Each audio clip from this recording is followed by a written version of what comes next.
ভালোবাসার বাংলাদেশ। এবং স্বাগত সবাইকে বৃহস্পতিবারের বিশেষ আয়োজন ভালোবাসার বাংলাদেশে। আজ 15 এপ্রিল 2021 এবং রাত 11:02। ঢাকা 90.4 এর প্রতি বৃহস্পতিবার খুবই আমাদের অনেক বন্ধুরা আসলে আমরা অনেক এক্সাইটেড থাকি। আমাদের এক্সাইটমেন্টের মূল কারণ হচ্ছে ভালোবাসার বাংলাদেশ এবং একই সঙ্গে গুরু এহতেশাম। আমাদের লাখো শ্রোতা দেশে এবং দেশের বাইরে থেকে আমাদের সঙ্গে যুক্ত হন এবং এই অনুষ্ঠানটি একই সঙ্গে শুনতে পান আপনার রেডিওতে।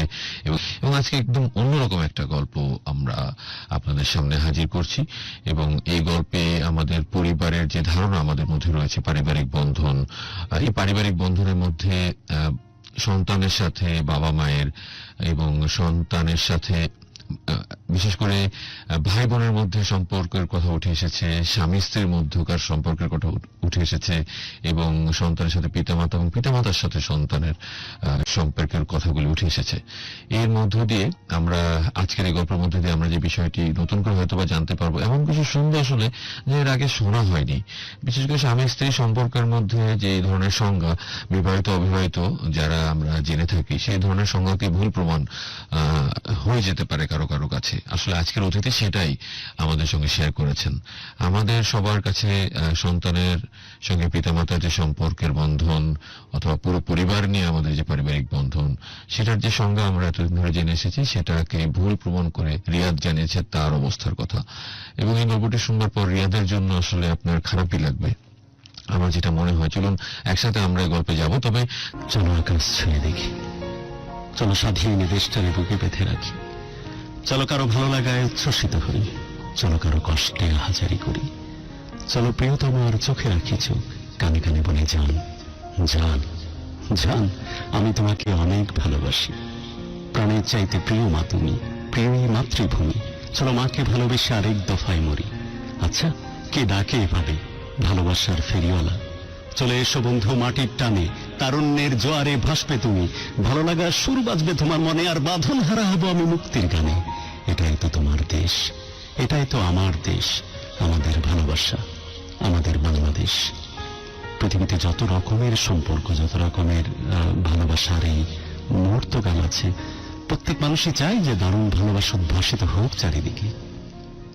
এমন একজন থাকুক যার হাতে হাত রেখে সবসময় কাব্য করতে মন চায়, যে তোমার হাতে হাত রেখে আমি যেন স্বপ্ন দিয়ে পারি বরাবরের মতো। আমি হয়তো হাতে লাটাই, কিন্তু জানো তুমি তো সেই দূর আকাশের ঘুড়ি। তুমি জানো কিনা জানি না, প্রতিদিন এই প্রকৃতি নিত্য নতুন রূপে সাজে, দারুণ বধূ বেশে চমৎকার করে নিজেকে উজাড় করে দারুণ ভাবে সাজে, যাতে করে তুমি আমি প্রাণ ভরে দেখব বলে। হাত বাড়ালে বাইরে উথাল পাথাল জ্যোৎস্না আমাদেরকে দেখে মুচকে হাসে, কারণ সেও জানে যার কিছুক্ষণের মধ্যে আমরা দারুণ এক ভালো লাগায় ভাসবো বলে। নিরন্তর ছুটে চলি আমি, জান তোমার জন্য নিরন্তর ছুটে চলি, অসম্ভব পরিশ্রম করি, দারুণ কষ্ট করি, কারণ তোমাকে একটা স্বপ্নের ঘর দিব বলে, যার চলে যাওয়া আলোতে ব্যালকনিতে বসে তোমার বাড়িয়ে দেওয়া চায়ের কাপে দেব তৃপ্তির চুমু। যেন আমি স্টিল কনফিউজড, অসম্ভব দ্বিধান্বিত যে তোমাকে আমি অনেক বেশি ভালোবাসি, নাকি তারও বেশি শ্রদ্ধা করি, কারণ তুমি আমার ভবিষ্যৎ গর্বিত সন্তানের মা বলে। সো এইরকম ভালোবাসার উপাখ্যান নিয়ে আমরা হাজির হয়ে যাই ভালোবাসার বাংলাদেশে। ঢাকা FM 90.4 এটি একটি ভালো লাগার দারুণ এক তীর্থস্থান, যেখানে মহব্বতের কথা, ভালো লাগার কথা, ভালোবাসার দারুণ এক আবিষ্টতার কথা চারিদিকে মৌ মৌ করে ছড়িয়ে যায়। ভালোবাসার সমস্ত রকমের রং রূপ সবকিছু আমাদের ক্যানভাসে আমরা পোট্রে করে তুলি। যেখানে মায়ের প্রতি সন্তানের ভালোবাসা, সন্তানের প্রতি মায়ের আকুণ্ঠ ভালোবাসা রিপ্রেজেন্ট হয়, যেখানে মায়ের প্রতি ভালোবাসায় মানুষ কাঁদতে থাকে, উচ্ছ্বাস করতে থাকে, যেখানে প্রিয়তমার প্রতি ভালোবাসার কথা আসে, দেশের প্রতি ভালোবাসার কথা আসে। দেশের প্রতি ভালোবাসার প্রেক্ষিত ধরে একটা কথা বলতে মন যাচ্ছে, যে গোটা বিশ্ব অর্থনীতি যখন মুখ থুবড়ে পড়ার দিকে, বাংলাদেশ কিন্তু চলচল করছে একদম তারার মতো। এ দেশটা যেন আসলে আলাদিনের কোনো চেরাগ পেয়েছে, যে কারণে এত কিছুর পরেও এ দেশটা কত চমৎকার ভাবে সামনে থেকে এগিয়ে যাচ্ছে অর্থনৈতিক মুক্তির দিকে। খুব ভালো করে জানেন যে অর্থনৈতিক মুক্তির অর্থনৈতিক যোদ্ধা কারা। একদম হলপ করে ক্যাটাগরিক্যালি আমরা বলতে পারি, তারা হচ্ছে আমাদের রেমিটেন্স যোদ্ধা যারা প্রবাসে থাকে। আমি বারংবার বহুবার আপনারা বিশ্বের বিভিন্ন দেশ থেকে আমাদের অনুষ্ঠানের সাথে সংযুক্ত থাকেন। মিডল ইস্টে প্রচুর লিসেনার্স যারা আমাদেরকে শোনেন, তাদের প্রতি বহুবার আমাদের কৃতজ্ঞতা, আমাদের শ্রদ্ধা। ঢাকা FM 90.4 এর সমস্ত পরিবারের পক্ষ থেকে, পুরো বাংলাদেশিদের পক্ষ থেকে, পুরো বাঙালিদের পক্ষ থেকে আমরা বারবার শ্রদ্ধা জানাই। আজকে এমনই একজন রেমিটেন্স যোদ্ধাকে আমাদের সামনে আজকে অনুষ্ঠানে হাজির করেছি, যে রেমিটেন্স যোদ্ধার কারণে বাংলাদেশ এত স্ট্রাগল পিরিয়ডে, প্যান্ডেমিকের সময়, করোনাকালীন এই সময়টাতে সবাই যখন প্রবৃদ্ধি নিয়ে, অর্থনৈতিক মুক্তি নিয়ে যুদ্ধ করছে, ঠিক সেই সময়ে আমাদের রেমিটেন্স যোদ্ধারা সামনে থেকে এত বেশি করে নেতৃত্ব দিচ্ছে। গেল বছরেও সবচেয়ে রেকর্ড পরিমাণ রেমিটেন্স আমাদের দেশে এসে পৌঁছেছে শুধুমাত্র এই সকল রেমিটেন্স যোদ্ধাদের জন্য। কি পরিমাণ কষ্ট যে তারা করে, কি পরিমাণ পরিশ্রম যে তারা করে, রক্তকে কিভাবে ট্রান্সফার করতে হয় সেটা দিব্য দৃষ্টিতে যারা দেখেছেন তারাই শুধু জানেন। এই কষ্টের ফসল এই রেমিটেন্স যোদ্ধা, যাদের কারণে বাংলাদেশ এখনো সার্ভাইভ করছে, বাংলাদেশের অর্থনীতিতে অক্সিজেন সাপ্লাই দিচ্ছে। অসম্ভব ভালোবাসা, দারুণ শ্রদ্ধার সাথে স্বাগত জানাচ্ছি আপনাকে আমাদের আজকের ভালোবাসার বাংলাদেশের আয়োজনে। আপনি যে জানি যে আপনি প্রবাসে আছেন বেশ কয়েক বছর, আপনাকে অনেক শ্রদ্ধা। কেমন লাগছে আমাদের ভালোবাসা বাংলাদেশের আয়োজনে এসে? ধন্যবাদ গুরুকে, অনেক ভালো লাগছে। আমি কখনো বিশ্বাস করতে পারিনি আজকে এখানে আসবো। আমার নাম মোহাম্মদ রিয়াদ হাসান। আমি অ্যাকচুয়ালি আমার ফ্যামিলি সম্পর্কে বলতে চাই। আমরা 2 ভাই 2 বোন ছিল। দেশে আছেন যে? আমি লেবাননে ছিলাম। লেবানন, ওকে। ছুটিতে আসছি। ছুটিতে আছেন, কত বছর আছেন লেবাননে? 2013 সালে লেবানন গেছি, এখন 21 চলে। ওকে, আপনি বসেই থাকেন, আপনাকে আমি দাঁড়িয়ে শ্রদ্ধা জানাতে চাই। এটা কতটুকু ড্রামাটিক দেখাবে তা আমি জানি না, বাট আমি দাঁড়িয়ে পুরো বাংলাদেশিদের পক্ষ থেকে, পুরো বাঙালিদের পক্ষ থেকে, ঢাকা FM 90.4 এর পরিবারের পক্ষ থেকে, আমাদের সমস্ত লিসেনার্স যারা ঢাকা 90.4 এর FM এর থ্রু দিয়ে শুনছেন এবং আমাদেরকে video streaming Dhaka FM Facebook লাইভের মাধ্যমে দেখছেন, সকলের পক্ষ থেকে শ্রদ্ধা জানাচ্ছি একজন রেমিটেন্স যোদ্ধাকে। বাংলাদেশের মুক্তির জন্য যেমন মুক্তি সেনানীরা যুদ্ধ করেছিল, অর্থনৈতিক মুক্তির জন্য, আমাদের দেশটাকে কোন রকমে বাঁচিয়ে রাখার জন্য অক্সিজেন সাপ্লায়ার হিসেবে যে পরিমাণ পরিশ্রমেরা করে চলেছে নিরন্তরভাবে, তাদেরই একজন রিয়াদ আমাদের সামনে উপস্থিত। রিয়াদ, আপনাকে সম্মান জানিয়ে পুরো বিশ্বে ছড়িয়ে থাকা বহু, প্রায় আমি যতদূর জানি 1 কোটি, এখন কত, প্রায় 1 কোটি 20 থেকে 25 লাখ মনে হয় রেমিটেন্স যোদ্ধা বাইরের দেশগুলোতে পরিশ্রম করে চলেছে। সবাইকে আমি শ্রদ্ধা জানাচ্ছি একদম অবনত মস্তকে। অনেক অনেক শ্রদ্ধা, অনেক অনেক সম্মান এই দেশটাকে বাঁচিয়ে রাখার জন্য এবং এই দেশটাকে এইভাবে সাপোর্ট করার জন্য। জিরাদ, শুনি আপনার জীবনের কথা। ধন্যবাদ গুরু। আসলে আমি ছোটবেলা থেকে বলতে চাই, আমরা ছোট থাকতেই আমরা 2 ভাই 2 বোন ছিলাম। আমি অ্যাকচুয়ালি সবার ছোট। যখন আমার বয়স 6 মাস, আমার আম্মু বিদেশ চলে যায়। ফার্স্টে দুবাই থাকে, দুবাই থেকে ওখান থেকে 6 মাস বয়সে? জি, আমার যখন 6 মাস বয়স। আপনি সবার ছোট, আপনার বয়স যখন 6 মাস, তখন আপনার মা আপনাকে রেখে চলে গেল দুবাই। ওকে, তারপর দুবাই, ওখান থেকে মালিক ভালো না, 1 বছরের না দুবাই থাকছে। থাকার পর আবার আইসা পড়ছে, ধরা পড়া, মালিকের টাকা পয়সা দেয় না, ঠিক মতন দেশের টাকা পাঠাইতে পারে না। দেখতে আব্বু আছে, আব্বু টেনে অন্য টাইপের আছে, কাম করে তো করে না, টেনে অন্য টাইপের আর কি, বই হাইতে বেশি ভালোবাসে। তাম্মু চিন্তা করলো এত কষ্ট সংসার চল না, 4 ভাই বোন। বাবা কোথায়? বাবা দেশে। বাবা দেশে, সে কাজে কামে কাজ বলতে মাছ ধরতো, জেলে মাছের ব্যবসা করতো, মাঝে মাঝে কাজ করতো না। পরিবারে যে জীবিকা নির্বাহের জন্য যে পরিমাণ টাকার প্রয়োজন সে যোগানো দেয় না, একটু কেয়ারলেস, তাই তো? কেয়ারলেস। ওকে। তো তখন আমি দুবাই থেকে আইসা পড়ে, তখন আমার হয়তোবা বয়স হয়তোবা 1.5 বছর এরকম হইব। কার কাছে ছিলেন তাহলে? আমার নানির কাছে ছিলাম, বলতেছি আসতেছে আমার নানির কাছে। তো আমু দুবাই থেকে আসার পর হয়তোবা আমার অতটুকু মনে হয় আর কি, নানির কাছ থেকে শুনছি, যখন আমাদের ঘরে চাউল ছিল না, আমার মা, আমার 2 মামাই সৌদি থাকতো, তারা নানি লুফাই লুফাই চাল দিয়ে দিত আমার বাসায়, আমুর কাছে। তো ছোট মামি বড় মামিরা দেখলে নানির সাথে চেতাচেতি করতে, তোমার বোনেরে, তোমার তোমার মেয়েরে সব দিয়ে দিবা, এরকম আর কি রাগারাগি করতো। তো নানি আঁচলের তলে ধরে লুকায় এক বাসায় চাল দিয়ে দিত, কই দিয়ে আমার মায়েরে দিয়ে দিন, আমার ভাষায় দিয়ে যেত। তো এরকম অনেক কষ্ট করলাম।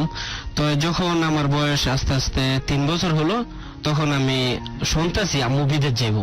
কোন দেশে যাবো? লেবানন যাবো। তো আম্মুর সাথে আমি ঘুমাইছি এক বেডে, আব্বু এই সাইডে ঘুমাইছে। আম্মুর আঁচলটা নিয়া আমি আমার গেঞ্জির সাথে বেঁধে রাখছি। আম্মু তোমার যাইতে দিব না, কই যাবো জানি না, যে যাইবো গা, এতটুকু আমার খেয়াল আছে। তো রাইতে 3টা বাজে আমি ঘুমাইছি আমার বাসায়, আমি নানি গো বাসায় সকালে সজাগ উঠে আম্মুরে বিশ্রাই, আম্মু কই, আম্মু নাই। নানি আম্মু কই, কয় তোর আম্মু এক জায়গায় গেছে। পরে জানলাম আম্মু বিদেশ গেছে। তো ওইখান থেকে লেবাননও বেশি সুবিধা করতে পারে নাই, ওখান থেকেও প্রায় 6 মাসের পর। মুহূর্তগুলোর কথা কি একটুকটাক কি মনে আছে? এটা মনে আছে না যে আপনি মায়ের আঁচলের সাথে নিজের কাপড় পেঁচা না পেঁচায়, তারপর চলে গেল যখন, তখন আপনি যখন জানলেন তখন খুব কষ্ট লাগছে। আসলে নানি বলতেছে মামার আদর করে কি খাবি, হ্যাঁ বলে কি খাবি। আমার কান্না দেখা বলে একটা মুরব্বী ছিল, মুরব্বী তো কাঁদছে, মানে আমার চোখের পানি। আমারে হাত দিয়ে মামায় বাইধা রাখছে দড়ি দিয়ে, তুই যাইস না, আমি সিরা যামুক আমার আম্মুর কাছে, আমার আম্মুর বিশ্রাম আমার আনতে হইব, আম্মু কই গেছে, আমার দরকার আমার আম্মুরে। তারপর যখন আম্মু লেবানন থাকে তখন আমার মনে আছে আমি একটা প্যান্ট, একটা শর্ট প্যান্ট, একটা গেঞ্জি আমার থাকতো।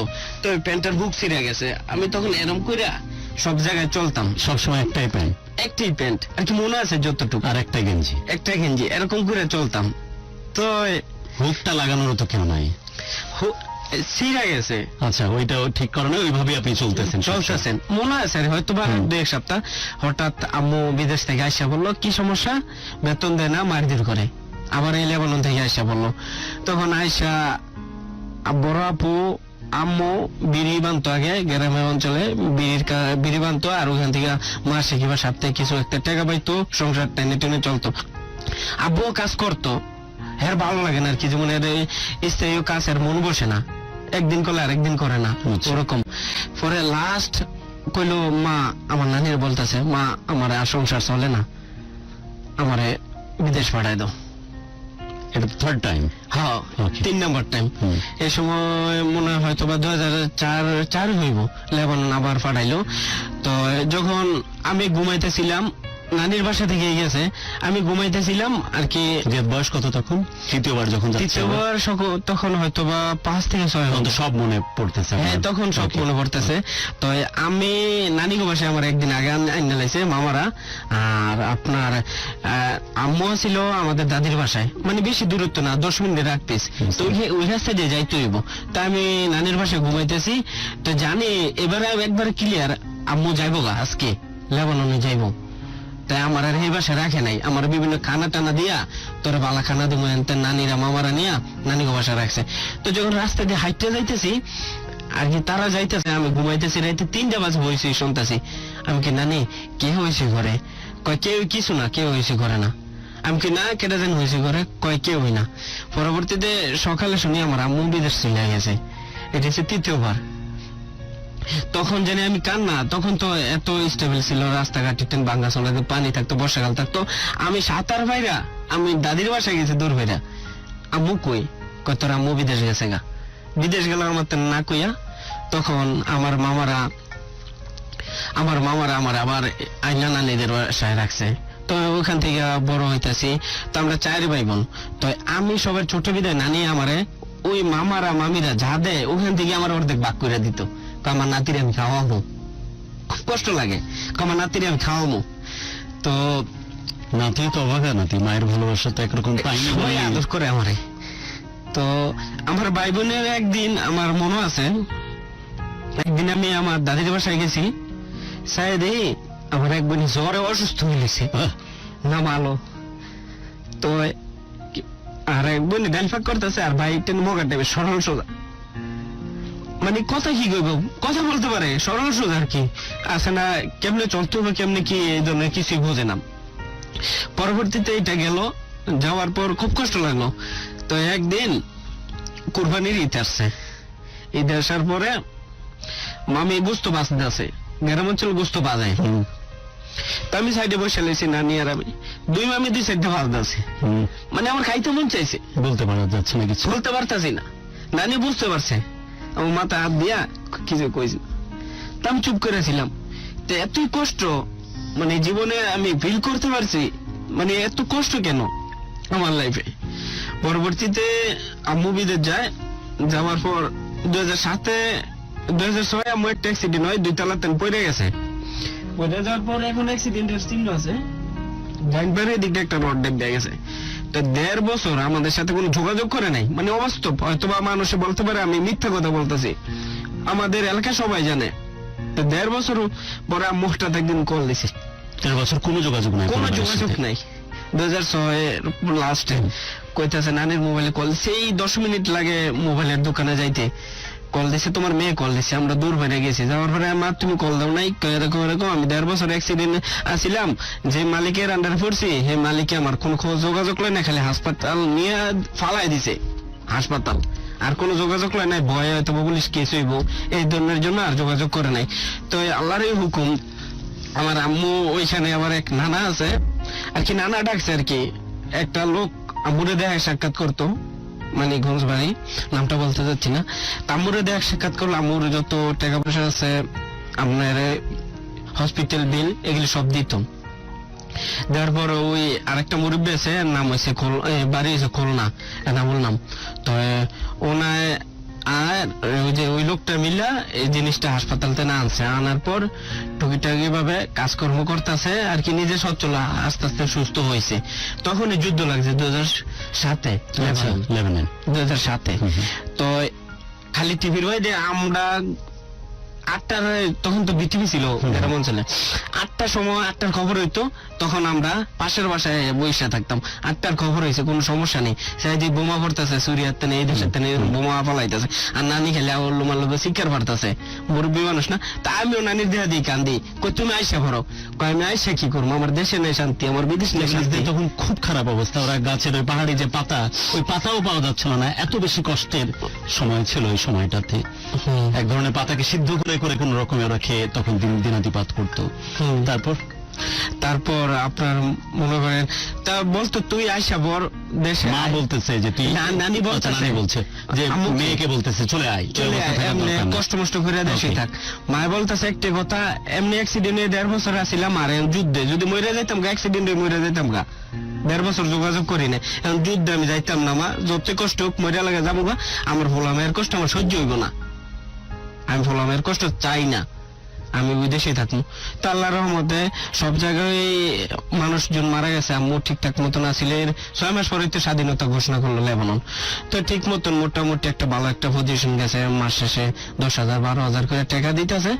তো টাকা 35,000 টাকা দিছে, টাকা আইলে আব্বু টাকা নেগা ঘেরে কই, এর আগে আবার মাঝে দেখি একটা কথা বলতে ভুলে গেছি, বরাপুর বিয়ে হয়েছে, বিয়ে 60,000 টাকা যৌতুক, 30,000 টাকা বাকি দিব পরে। আর বিয়ের একটা অনুষ্ঠান করছে, মোটামুটি বড় অনুষ্ঠানটা করা হয়েছে। তো অনুষ্ঠানটা করছিল নানির বাসায় করার কথা ছিল, আব্বু জোর করে নিয়ে দাদির বাসায় করছে। ওখানে করার পরে কয় ঋণ আছে, টাকা পাঠায় আব্বু লয়ে যায়।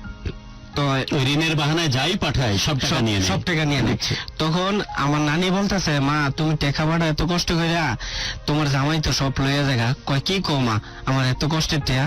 পরে কয় আমি কি করবো লইয়া জায়গা। পরবর্তীতে মা নানি মায়েরে কয়, হয়তো মায় নানিরে কইছে, ক তোমার যে ওই দেশ বিয়ে বইয়া গেছে গা, হ্যাঁ রাস্তায় মাপ তো কও, আমার রাস্তা আমরা যাতে করে ওই লোক, তোমার ওই বাবা, ওকে তো নিজে থেকে তো কোনো ইনকাম কন্ট্রিবিউট করেই না, উপরন্তু সবকিছু নিয়ে চলে যাচ্ছে, সেটা থেকে বাঁচার জন্য যাতে টাকাগুলো না নিয়ে যায়, তোমরা যেন খেয়ে পরে বাঁচতে পারো, সে কারণে তোমার মা এই পরামর্শ দিয়েছে তোমার নানিকে বলতে, এবং নানি গিয়ে তখন তোমার বাবাকে এই কথা বলছে, তোমার রাস্তা দেখো তুমি। তখন একটা চেয়ারম্যানের সামনে বলছে, আমার মাইয়া অন্য জায়গায় গেছে গা, তুমি তোমার রাস্তা মাফো। তো এই আব্বু বিয়ে করলো, তখন থেকে মোটামুটি আম্মু টাকা পাঠায়, খানা দানা সচ্ছল হইতেছি। তো ওই সময় টাকা পাঠানোর কষ্টে নানি টাকাটা আর কি চিপায় রাখতো, যেমন 10,000 টাকা 10,000 টাকা ব্যাংকে শুয়ে দিত, ওই যে মামারা যা দিত এনতে দিত, টুকটাক ভাবে চলতো। তো এমনই একটা কষ্টের কথা বলি, আমার একটা ছোট বোন, আমার বড় আর কি আলো, ও একটা বাসায় একটা বলে একটা বড় বাড়ি আছে, ওই বাসায় কাজ করিয়া 4 টুকরা গোস্ত দিছে, 2 টুকরা আমার জন্য গোস্ত করে দিয়েছে, বাইর খা, কত কষ্ট লাগছে। তখন থেকে বুঝি কষ্ট কি জিনিস। তখন মাদ্রাসায় পড়তাম, পড়ার পর আম্মু দেখি টাকা পাঠায়, তা আমি বলি আমি কিন্ডারগার্টেনে পড়বো। তো নানি বলে, না তোর টাকা দিয়ে আমি পড়াইতে পারবো। আমি না, আমি পড়বো। পরে আম্মুরে বললাম কয় ওর পড়াও, সমস্যা নেই, ওরা আমি পড়াইতে চাই। পরে আমি কিন্ডার গার্ডেনে নার্সারিতে ভর্তি হই 2007-এ। তো নার্সারিতে ভালো পারি দেখা এক ম্যাডাম আছে, ম্যাডাম আমার এনে কেজি 1-এ ভর্তি করাইলো। তো 1-এ ভর্তি করানোর পর আমি ভালো একটা রেজাল্ট করলাম, 26-এতে 9-এ আসলাম। তখন বৃত্তি দিতে হইব, সব গার্জিয়ান ডাকছে। তো আমার নানি দেখছে অনেকে প্রাইমারি বৃত্তি হয়ে যাবে ফাইভে, তো বলছে 1-এ বৃত্তি দিলে হয় ফাইতো না। তো নানিরে ডাকাই নিছে, কয় না ওরা আমি বৃত্তি দেওয়াইতাম না, আমরা ওই ফাইতো না, ওদের আমরা দেওয়াইতাম না। তো ম্যাডাম বলছে দেখেন ওই ভালো ছাত্র, ওই ফাইবো আমি দেন। কয় না আমি দিতাম না। কয় খরচ লাগবো কত? কয় সর্বমোট 3 মাসে কোচিং করতে হইব 300, আর ফি দিতে হইব, বই কিনতে হইব 300, আর এমনি এবারে সে 500, আর পরীক্ষা দেওয়া 1-1.5 টাকা খরচ হইব। অনেক কষ্টে রাজি হয়েছে। রাজি হওয়ার পর আমি ট্রলার দিয়ে যাই। ফার্স্টের দিন আমার নানি বুড়া মানুষ, নানি রেলে যেমন পরীক্ষা দিতে সোনারগাঁ ডিগ্রি কলেজে, আমি নানি তুমি থাকা আমি একই যাবো। রিয়াদের সোনারগাঁ ডিগ্রি কলেজে পরীক্ষা দেওয়ার প্রসঙ্গে আসবো, তার আগে আপনাদেরকে জানিয়ে রাখি, আপনারা তো জানেন যে যারা আমাদের পোস্ট সবচেয়ে বেশি শেয়ার করছেন, গত অনুষ্ঠানেও আপনারা দেখেছেন, তাদেরকে অবশ্যই আমরা নিচ্ছি লাইভ স্ট্রিমিং এর থ্রু দিয়ে ফেসবুক লাইভে ঢাকা FM 90.4 এর পেজ থেকে।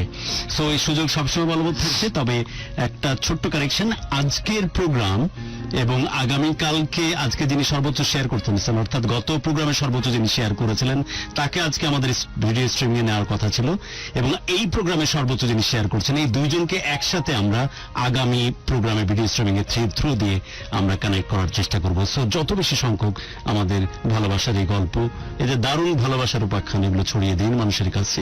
মানুষ জানুক যে কত কষ্ট, কত দুঃখ, কত বেদনায় নীল হয়ে থাকে একটা মানুষ, তারপর সে আবার ঘুরে দাঁড়ানোর যুদ্ধে যায়, যেমনটা গেছে আমাদের রিয়াদ।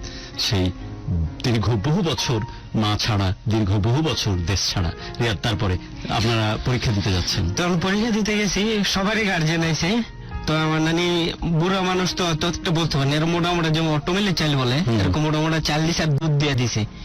আগে দুধ বাসা থেকে খেয়ে বের হবি, বালা রেজাল্ট হইব। তো 2 গ্লাস দুধ দিছে আর পানি দিছে। তো ওখান থেকে গেছি আর মুরগির গোস্ত পাক করে দিছে। তো এক যে ম্যাডাম আছে সোনিয়া ম্যাডাম, খুব ভালো আমাকে পড়াইছে। আমি যদি ইংরেজি শিক্ষা থাকি একমাত্র সোনিয়া ম্যাডামের দ্বারাতে শিখছি। এখনো তারা আমি রেসপেক্ট করি আমার জায়গা থেকে। তো তখন সোনিয়া ম্যাডামের আমি ভালো ছাত্র ছিলাম এর কাছে। তো হ্যাঁ আমার অনেক আদর করতো। হ্যাঁ যে 1 ঘন্টা পড়ানোর কথা বলে আমার 3 ঘন্টা পড়াইতো। আমার রাইতে বয়স হইতো। আমার বৃত্তি পরীক্ষার আগের দিন আমি 3টা বাজে পড়তে পেরেছি, রাইতের 11টা বাজে আমার ছাড়ছে। অথচ 100 টাকা মাসে নিত, এর কোনো বেনিফিট নেই। খুব ভালো লাগতো। তো পরীক্ষার সময় হ্যাঁ আমার বাট্টাত বাইরে দিছে। তো জিজ্ঞেসে কি হয়, নাম কি? নানি বুড়া মানুষ, নানির আনমু কেমনে? আপুর বিয়ে হয়েছে, আপু থেকে অন্য জায়গায়, আর 1 আপু আছে ছোটার বাইরে, 3 সরল সোজা। তো পরীক্ষা দিলাম। এর পরের দিন বড় আপু আছে, কাজ করলাম আমি গিয়া দেয় সবাই বাপ মায় আইসক্রিম কিনা দেয়। কোন আইসক্রিম? পরীক্ষা 2টা পরীক্ষা একদিনে। তো পরীক্ষার যে ব্রেকটাতে অসম্ভব ভালোবাসা বাচ্চাদেরকে নিয়ে আব্বু আসে, আম্মু আসে, সবাই নাই কি খাইবা, তুমি কি খাইবা, আইসক্রিম খাইবা, কোন নাই বাবা নাই। তো আপু দেখে কি রে তুই একা পরীক্ষা দিতে আইছ, কষ্ট লাগে না? কি কষ্ট কি? আমি তো আমার কোনো কষ্ট লাগে না। পরে আমার পকেটে থেকে ছিল, পরে ঝালমুড়ি খাইতে গেলো, খাইলাম। পরবর্তীতে আপু আব্বারা কল দিছে, আমার ভাই পরীক্ষা দেয়, তুমি আসো না, সবার বাপ মা আয়। আমি কি দূর কল দেওয়ার দরকার আছে, বাধ্য। পরে এরকম করে পরীক্ষা দিলাম। পরীক্ষা দেওয়ার পরে একটা একজনের নামে হয় আফতাব অ্যাসোসিয়েশন, এটা তার ব্যক্তিগত, আর একটা আছে জেলা পর্যায়ে। তো ব্যক্তিগত মধ্যে হয়তোবা আমি আমার ক্লাসের ভিতরে ফার্স্ট হয়েছি। তো ম্যাডামরা, এর আগে আমি একটা ম্যাডামের সাথে বেয়াদবি করেছিলাম ক্লাস 1-এ থাকতে। তো এক বন্ধুর সাথে মারামারি করার সময় ওরা 2টা ঘুষি বেশি দিলাইছি। তো আমার বলতেছে, কান্দা কান্দা বলতেছে, পরে ম্যাডাম আছে কি হয়েছে এলা, কয় বলতেছে তুই ওরা ম্যাডাম তুমি করে বলে, সবসময় তুই করে বলে, তুই ওরা মারছত কেন? আমি কি ম্যাডাম আমার লগে ই করছে, তুই জোরতে জোরতে ঘুষি দিয়ে শিক্ষার পারতেছে। তো হ্যাঁ যদি আমার 3-4টা বাড়ি দিছে, তো আমার বলাটা উচিত না। আমি বলতেছি আজ পর্যন্ত এরকম কোন জায়গায় মেরে খাই নাই, আজকে আমার ফার্স্ট মারলেন ম্যাডাম। তো ম্যাডাম এটা রাগ করছে। এরপরের দিন আমার সাথে ভালো ব্যবহার করে, অনেক ভালো ম্যাডামটা। পরে সবাই আমার রুল তখন 1, আমি একে আর কি গেছে গা, আমি 1-4 রুল।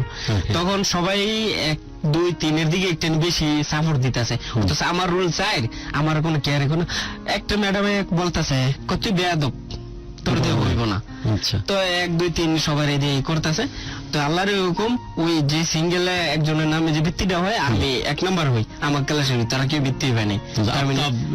যেটা স্কলারশিপ সেটা আপনার নামে আমি একা পাইছি। পরে সবাই অবাক হয়ে গেছি, বলতেছে ওই ভিত্তি পেয়ে লেছ, তুই ভিত্তি পেয়ে লেছ, নানি তো খুশি।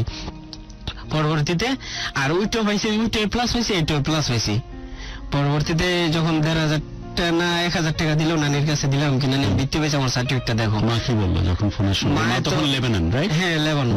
তো মা মিষ্টি খাওয়ার জন্য টাকা দিয়েছে 500 টাকা। তখন তো মায়ের সাথে কি ফোনে প্রথম কথা বললেন তখন? না, আগে কথা বলতাম, মানে রেজাল্ট যখন হলো তখন? হ্যাঁ বললাম, মা আমি ভিত্তি পাইছি। মা তো খুশি, আলহামদুলিল্লাহ বাবা, তোমরা মিষ্টি খেয়ে সবারই মিষ্টি খাওয়াইবা। পরে ম্যাডাম গো কাছে মিষ্টি লিয়ে যাবো। পরে মিষ্টি লিয়ে যাওয়ানোর সময় এক ম্যাডামে মিষ্টি দিয়েছি, অফিস সময় দিয়ে আমি আইসা পড়ছি। এক ম্যাডাম আছে, বলতেছে কই রে কার মিষ্টি? কয় অমুক ক্লাসের রিয়াতের মিষ্টি। কয় হয়তো পরে পারে না। তাই ম্যাডামের সাথে একটু নিয়ে অন্যরকম ভাবে আর কি, লাস্ট বেঞ্চে বই সবাই একটু, আমি লম্বা হয়ে গেছি তো আমি সামনে বসি না। ফার্স্ট হবেন সেটা কারো ধারণা, সেটা কারো ধারণা নাই। ফাইনালি আপনি কিন্তু বৃত্তি পেয়েছেন। আমরা রিয়াদের জীবনের সবচেয়ে টুইস্টিং পার্ট, রিয়াদের জীবনের সবচেয়ে কষ্টের মুহূর্ত, যেগুলো আপনাদের শোনা দরকার, যেগুলো আপনাদের জানা দরকার। জীবনের এই উথাল পাথাল, জীবনের এই এত কষ্টের মধ্য দিয়েও যে জীবন হয়, জিনিসগুলো শেয়ার করার উদ্দেশ্য তো একটাই, যে আমরা যেন আমাদের প্রয়োজনীয় মোটিভেশন বা প্রয়োজনীয় জীবনের দর্শনগুলোকে আমরা আমাদের মতো করে রিপেয়ার করতে পারি। রিয়াদ একদম আর্লি এজ থেকে 6 মাস বয়সে চলে যায় তার মা দেশের বাইরে। কয়েক দফায় 3 দফায় তিনি দেশের বাইরে যান এবং 8 বছর বয়স পর্যন্ত একরকম মায়ের অনাদরেই, বাবাও সেভাবে কেয়ারিং না, এভাবেই যে ছেলেটি বড় হয়েছে।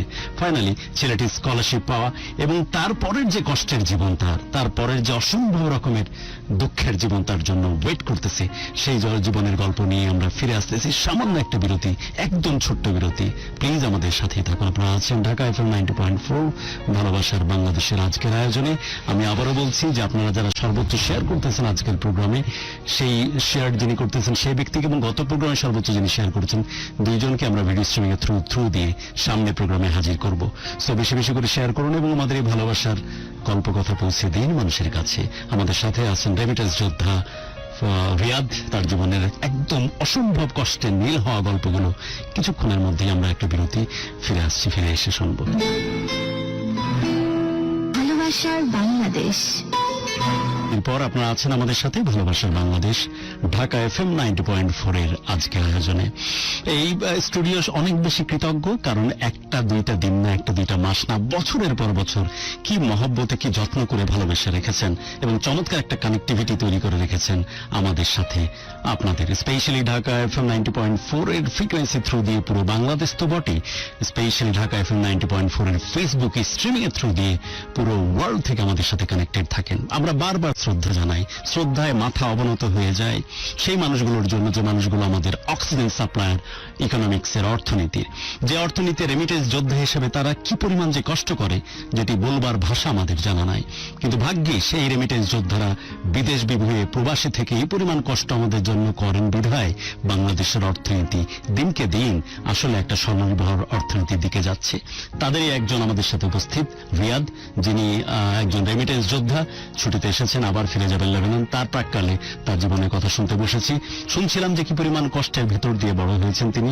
দেন ফাইনালি পরবর্তী যে কষ্টের কথাগুলো তিনি বলতে যাচ্ছেন, জীবনের যে দিক আমাদের সামনে উন্মোচন করতেছেন, প্লিজ মনোযোগ দিয়ে শুধু শুনতে থাকি আমরা তাকে। রিয়াদ, তারপর ক্লাস 3-তে পড়ি। 3-তে পড়ার পর আমি এক ক্লাস ডেঙ্গায় আর 5-এ চলে যাই। খুব ভালো ম্যাডামরা বলছি আমি লম্বায় বড় হয়ে যাইতেছি, 5-এ ভর্তি করে দেন। 5-এ ভর্তি করানোর পরে 5-এ একটা সাংস্কৃতিক অনুষ্ঠান হয়, তো একটা মেয়ের সাথে আমাদের ফ্রেন্ড লাগে বৃষ্টি, তার সাথে একটা গানে ডান্স করি, বিয়ার বিল নেই, এতে এলাকা দিয়ে সবাই চিনে রিয়াদ যাইতেছে।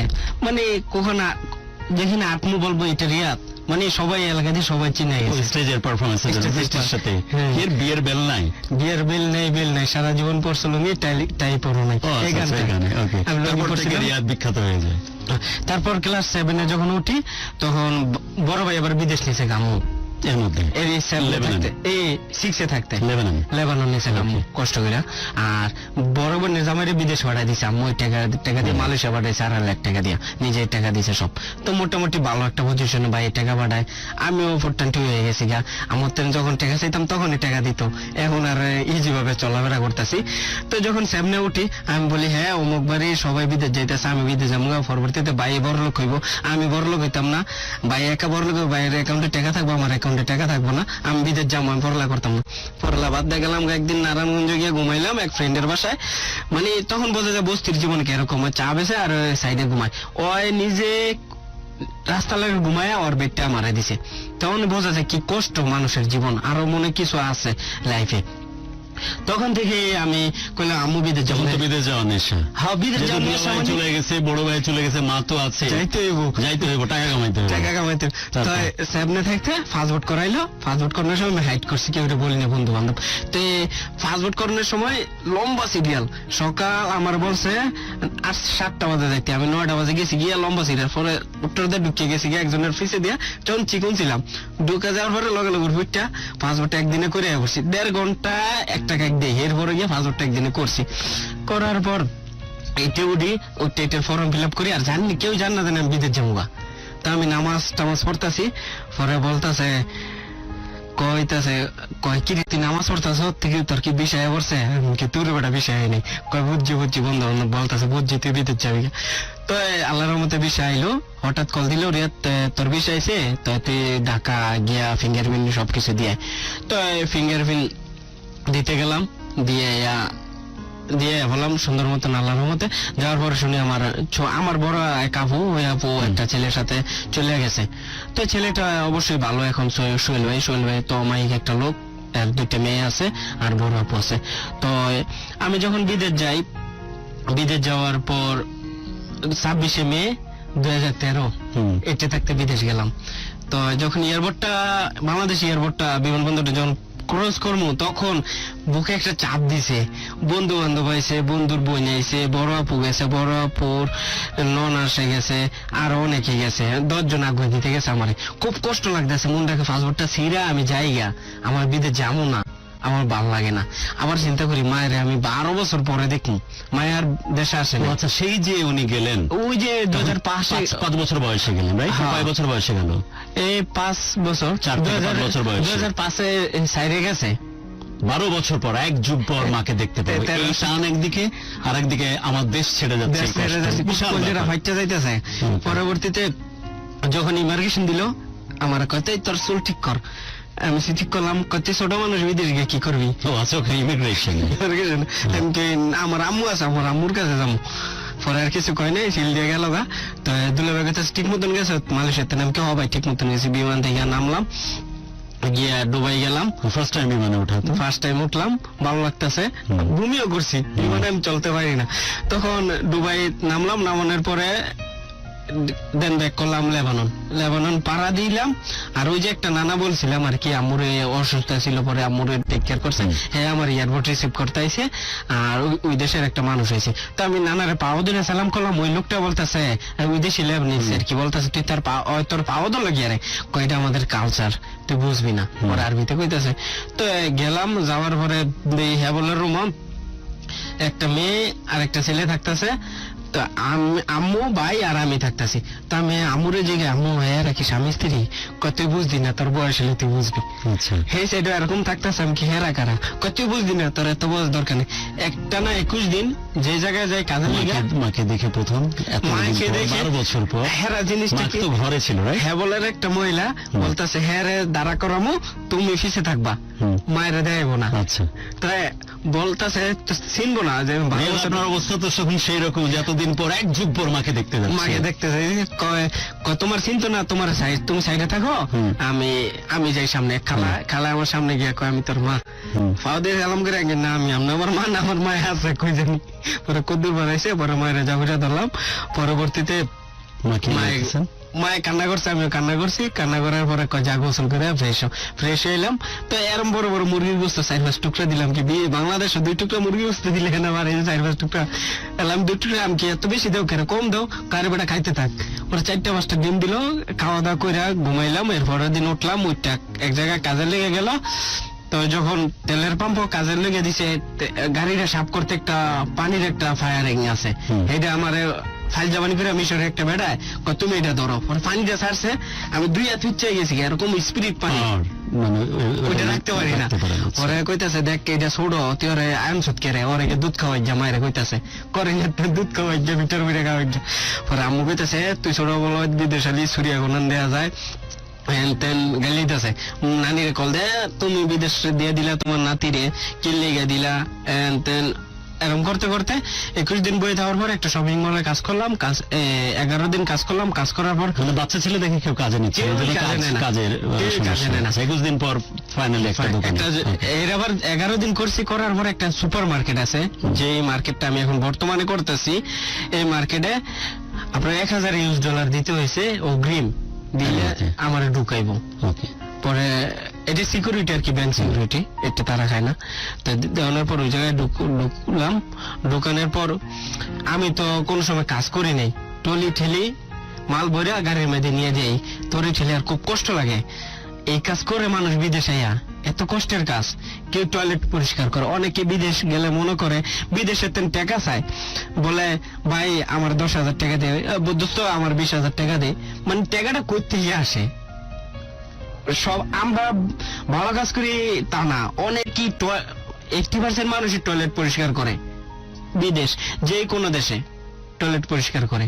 আমার ইভেন আমার আম্মু টয়লেট পরিষ্কার করে টাকা আনে আমাদের খাওয়ায়।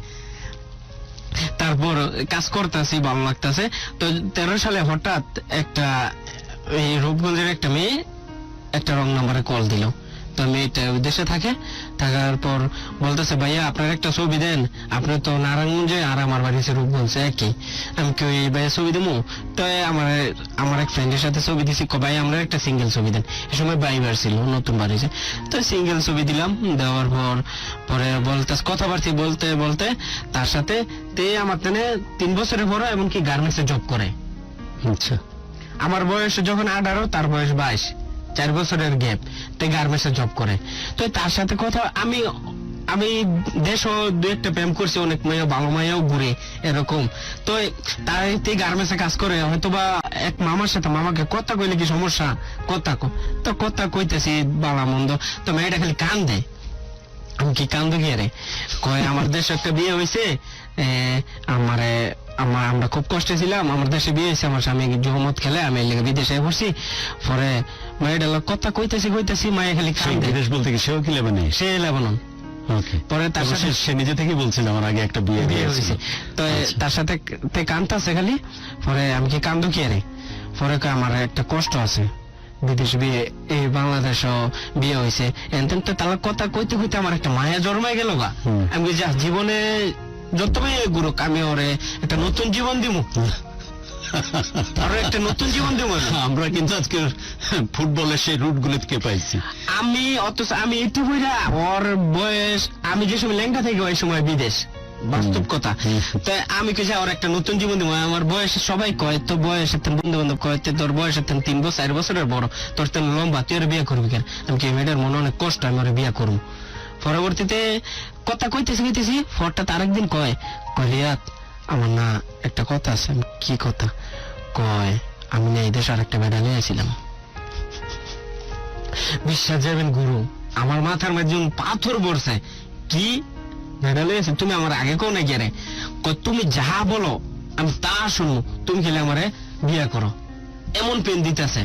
আমি কাজের থেকে বাড়িলে আমার কল, মানে কোন সময় কাজের জানতো, আমার কল দিত, কল দেয়া আমার মোবাইল দিয়ে কথা না কত, মোবাইলটা খালি কানো ধরে রাখবা। আমি আম্মুরে লুপায়া। প্রথমে বললো যে আমার অলরেডি একটা বিয়ে হয়েছে, কিন্তু আমার স্বামী প্রচন্ড অত্যাচার করতো, যে কারণে আমি বিদেশে চলে এসেছি। তারপরে এতটুকু ছিল, আর মাঝে মাঝে কান্নাকাটি করে, যার জীবনে খুব কষ্ট, খুব দুঃখ। একটা সুযোগ দাও, একটা সুযোগ দাও। কিছুদিন পর আরেকটা তথ্য আবিষ্কার হলো, সেটা হচ্ছে যে সে একজনের সাথে লিভ টুগেদার করে ওই দেশে। মানে করার পর ওই ছেলেটা দেশে জেলখানা ধরা খাইছে, দরকার পরে দেশে গিয়া এদেশের মাই আর কি চেয়ার, অত একটা ভালো না, দেশে গিয়া নতুন বিয়া করে আবার ওই মেয়ে লেগে থাকতে চায়, ওই মেয়ে আবার জানি লাগছে জানি ওই দেশে বিয়া করে, যে কারণে যার সাথে লিভ টুগেদার করতে তার সাথে থাকতে চায় না।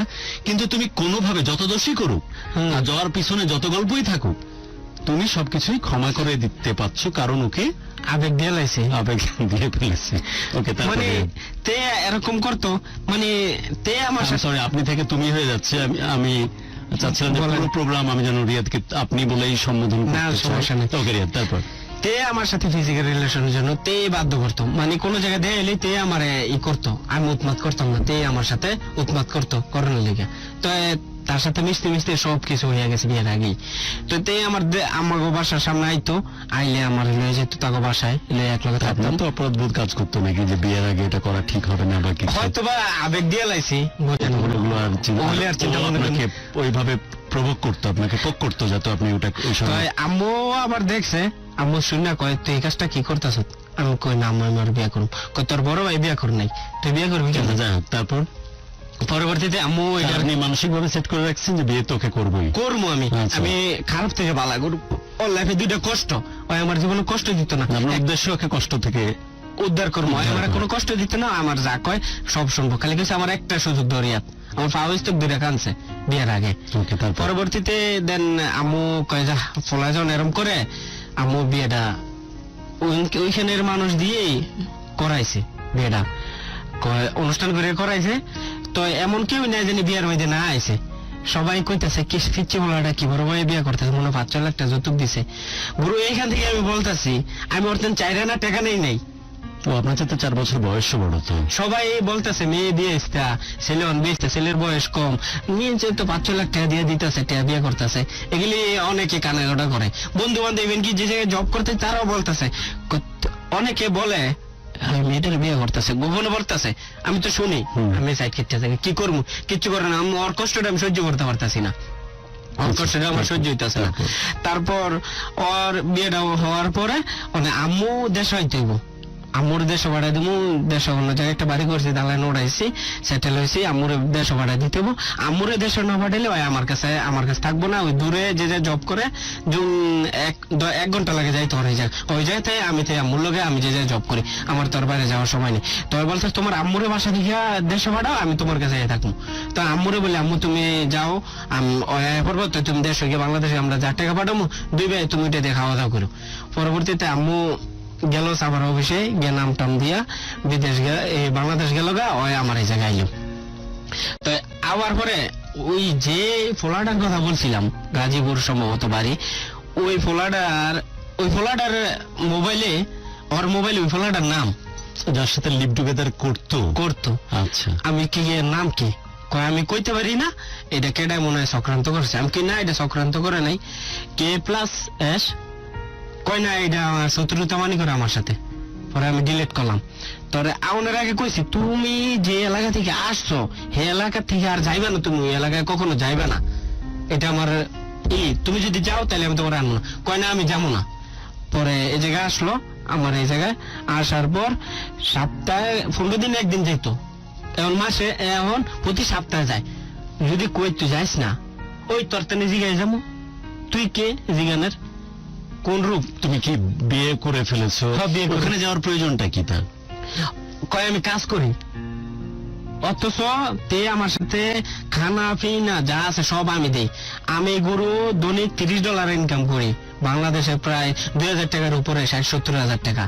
আমার খানা দানায় $500 খরচ যায়, 40,000 টাকা খরচ যায়, তাই আমার একটা টেয়া দেয় না। টেয়া দিলে আমি টেয়া দিতে দাম করে, আমি বিয়ে বসে টেয়া দেওয়ার লিগা, তোর টেয়া দেওয়ার লিগা সবটা বাইর ফাটাই। আমার কোনো দূর গরিব মানুষ করে খাক, দেখছে খালি কান্নাকাটি করতো, আগে আমার ওই জিনিসটা কি হয়, টেয়া আমার বাসায় পাঠা দিক। মায় কইতো তোর তেন টেয়া লস নাকি, কাম করে, ওই আমার তেন বেশি কামায়, গোপন করে। $500 কামাইতো, $500 এই $1,000 কামাইতো, ফাঁক কয় $500 কামাইছে, 40,000 আমি তো বাংলাদেশ পাঠা দো, ও বাসায় পাঠা দিত। পুরো টাকাটাই সে তার বাড়িতে পাঠিয়ে দিত, কিন্তু আপনার টাকা দিয়ে পুরোটা চলতো। আর সপ্তাহে একদিন বলতো যে ওই আগের ওই জায়গাতে আমাকে যেতেই হবে, কি না তো কাজ করি। ওকে, তারপর পরবর্তীতে ওর বড় ভাই খালি পেন দিত, কই তোর তেন তেলস না, টেয়া বাড়াস না গেরে, প্রতি মাসে মাসে। আর 4 ঘন্টা ডিফারেন্স, ওইদের সময় 5টা বাজে কল দেয়, কিরে বোন তুই কাজ করছো, টেয়া বাড়াস না গেরে, খালি টেয়া বাড়াই। পরবর্তীতে এরকমই করতেছে, এখন আর সহ্য হয় না। আম্মুরও নাম দিছে, আম্মু আবার অন্য জায়গায় থাকে, আম্মু থাকলে ওই থাকবো না, কিরকম কথা। আমি এরকম একটা পজিশন করছি, আমি যদি মানুষের তেনে ফ্রেন্ড সার্কেল কাছে বলতে চাই, কবি না বউ কন্ট্রোলে রাখতে পারে না, আর কেউর কাছে বিচার দিলে কবি না ওই বিচার দেয়। আমি মানে এক্সাম্পল, আমি মানুষের মেয়েদের সাথে কথা বলে আমি মজা নিতে পারি, আর আমার বউর মজা নিব মানছে, এটা কি আমার মনে বাঁধে না? আমি বুঝতে পারি না। তো রোজার সময় ওই জানে না জানি আমি জানি বাসায় আমো, তো আমি জুম্মার নামাজ পড়িয়া আমি গেছি বাসায়। যাওয়ার পরে ওর মোবাইলে হঠাৎ মেসেজ, ওরে কইতেছে কয় শানু তুমি যেমনে ঘুমাইলে এমন একটা ছবি দাও। তুমি আসলে আমি বয়সটা শুনলাম কি কইলে যেমনে ঘুমাইলে এমনি ছবি। পরবর্তীতে ওরা জিগাইলাম, ভয়েস মেসেজ, হোয়াটসঅ্যাপে মেসেজ দিছে, ভয়েস মেসেজ হোয়াটসঅ্যাপে, হ্যাঁ, যে যেমনে শুয়ে আছো সে অবস্থার একটা ছবি দাও। এটা আবার অনেকটা বেড়ায়, এটা আবার বিকাশের টাকা ছাড়ে, বেটা বিকাশের ব্যবসা করে আর কি। তো আমি কইলাম কিরে এটা আবার ওই যে জায়গায় থাকতো ওখানকার বেড়ায়। তো আমি বললাম আমি তুই করে কিরে এটা বেড়ারা কেডায়, তোরা যে যেমন শুয়ে আছো তেমন কল দিতে গেলো। কয় না আমি বেটা তেন টিয়াসারি, আমি কি এ বেড়া লাগে আমার কোন সম্পর্ক আছে? তুই এই কথা গছ খেয়ে আমি বেড়া লাগে কি খারাপ কাম করছি? মোয়ার মে দিয়ে গেলি খারাপ কাম করছি? তুই খারাপ কাম করছ না, তুই এই কামটা কেমনে করলি? কয় আমি জানি না, বেটা কইছে। পরবর্তীতে আমি রাগ করে আগে করছি, বেটা আবার কল দেখ ভাই ওরা তো আমি এমনি কই না, ওরা কইছি ভাই একটা তোমার ছবি দাও, অথচ বয়সটা আমি তুমি যেমনে ঘুমাইছো এমনি একটা ছবি দাও। এটার কথাটা কি বোঝা যায়? অনেক কিছু বোঝা যায়, একদমই তাই, খারাপ সেন্সে বোঝা যায়, খারাপ সেন্সে বোঝা যায়। মানে এই জিনিসটা আমি হাইড করলাম। তো একদিন কিনে যাই ঝগড়া হইলো, ঝগড়া হওয়ার পরে রাত্রে আমি শুয়ে রয়েছি, মানে তখন তে আমার সাথে ফিজিক্যাল রিলেশন করবো না, মানে করতে চায় না। সপ্তাহে একদিনে তো তোমার বিবাহিত স্ত্রী, হ্যাঁ তে চায় না, সে চায় না যে এই সম্পর্কে তার গায়ে টাচ দিলে ধরতে দিব না, তে চাই না। পরবর্তীতে কিলে জানি কাজা ঝগড়া হইলো, হঠাৎ আমার গলার মধ্যে দুইটা ভাড়া দিল। তে গলাতে, হ্যাঁ গলার মধ্যে দুইটা, আপনার পাউডার আছে না, পাউডার আমার গলার দিয়ে কতটা মাইরালাম, খুব কষ্ট লাগলো। পরে অনেক কান্না করতেছি, কান্না করে আম্মুরে কল দিচ্ছি, আম্মু ওই দেশে আর কি আসার জন্য প্রিপারেশন, আম্মু এরকম এরকম হয় না আমার এগুলি বলছে। পরে আম্মু এই দিন রাত্রে সকালে ঘুম থেকে উঠে আইসে, আইয়া কি রে এমনি এমনি করছে? কয় না আমি কিচ্ছু করি নাই, সম্পূর্ণ না, মানুষের এমনি না। কয় আমার কষ্ট দেওয়া, আমার মারে, ওই আমার লগে খারাপ ব্যবহার করে, সব দোষ আমার। ওই কান্দা গুন্দা সব আয়ত্তানে করে দিছে, আমি ওরা খারাপ ব্যবহার করি ওর লগে। এরকম পজিশন গেছি না আমি পারি এদিক যেতে, না আমি এদিক যাইতে, আমি চুপ হয়ে যাই। এদিক দিয়ে আম্মু যাওয়ার সময় হয়ে গেল, পরে আম্মু হয়ে গেল, তখন তেনে শুরু হয়েছে। সপ্তাহে 3 দিন ওই জায়গায় যাইতো, যদি ওই জায়গায় থাকে যাওয়ার কোনো প্রয়োজনই নেই, ওইখানে যাইতো। আর ওই যে আরেকটা বিকাশের ব্যবসা আছে না, এবারে আর প্রতিদিন কল দিত।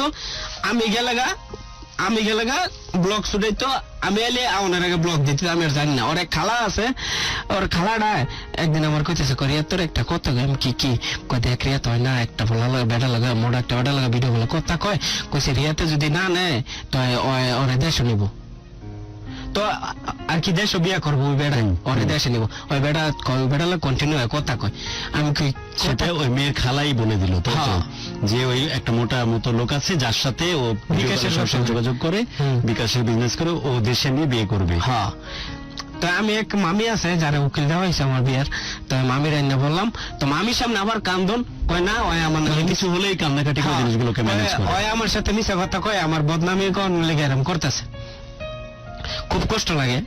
পরবর্তীতে আমি যখন ছুটিতে আসি, এদেশে থাকি, খালি কল দেখে তুমি বিদেশ আইও, তোমার সারা ভালো লাগে না, তুমি আইও, কান্নাকাটি করে। পরে গেছি, যাওয়ার পর তো ওর এক বিয়ে আছে, বিয়ে নিয়ে আবার ওই দেশে মারা গেছে। মারা যাওয়ার পর আমার মোবাইলে আমি এক বইনেরে দিয়ে গেছি মোবাইলটা, আমি কি তুমি নাও, আমি বিদেশ থেকে কিনে এলাম, 2 একদিন কাম করলে আমি মোবাইলটা কিনতে পারবো, তুমি নাও।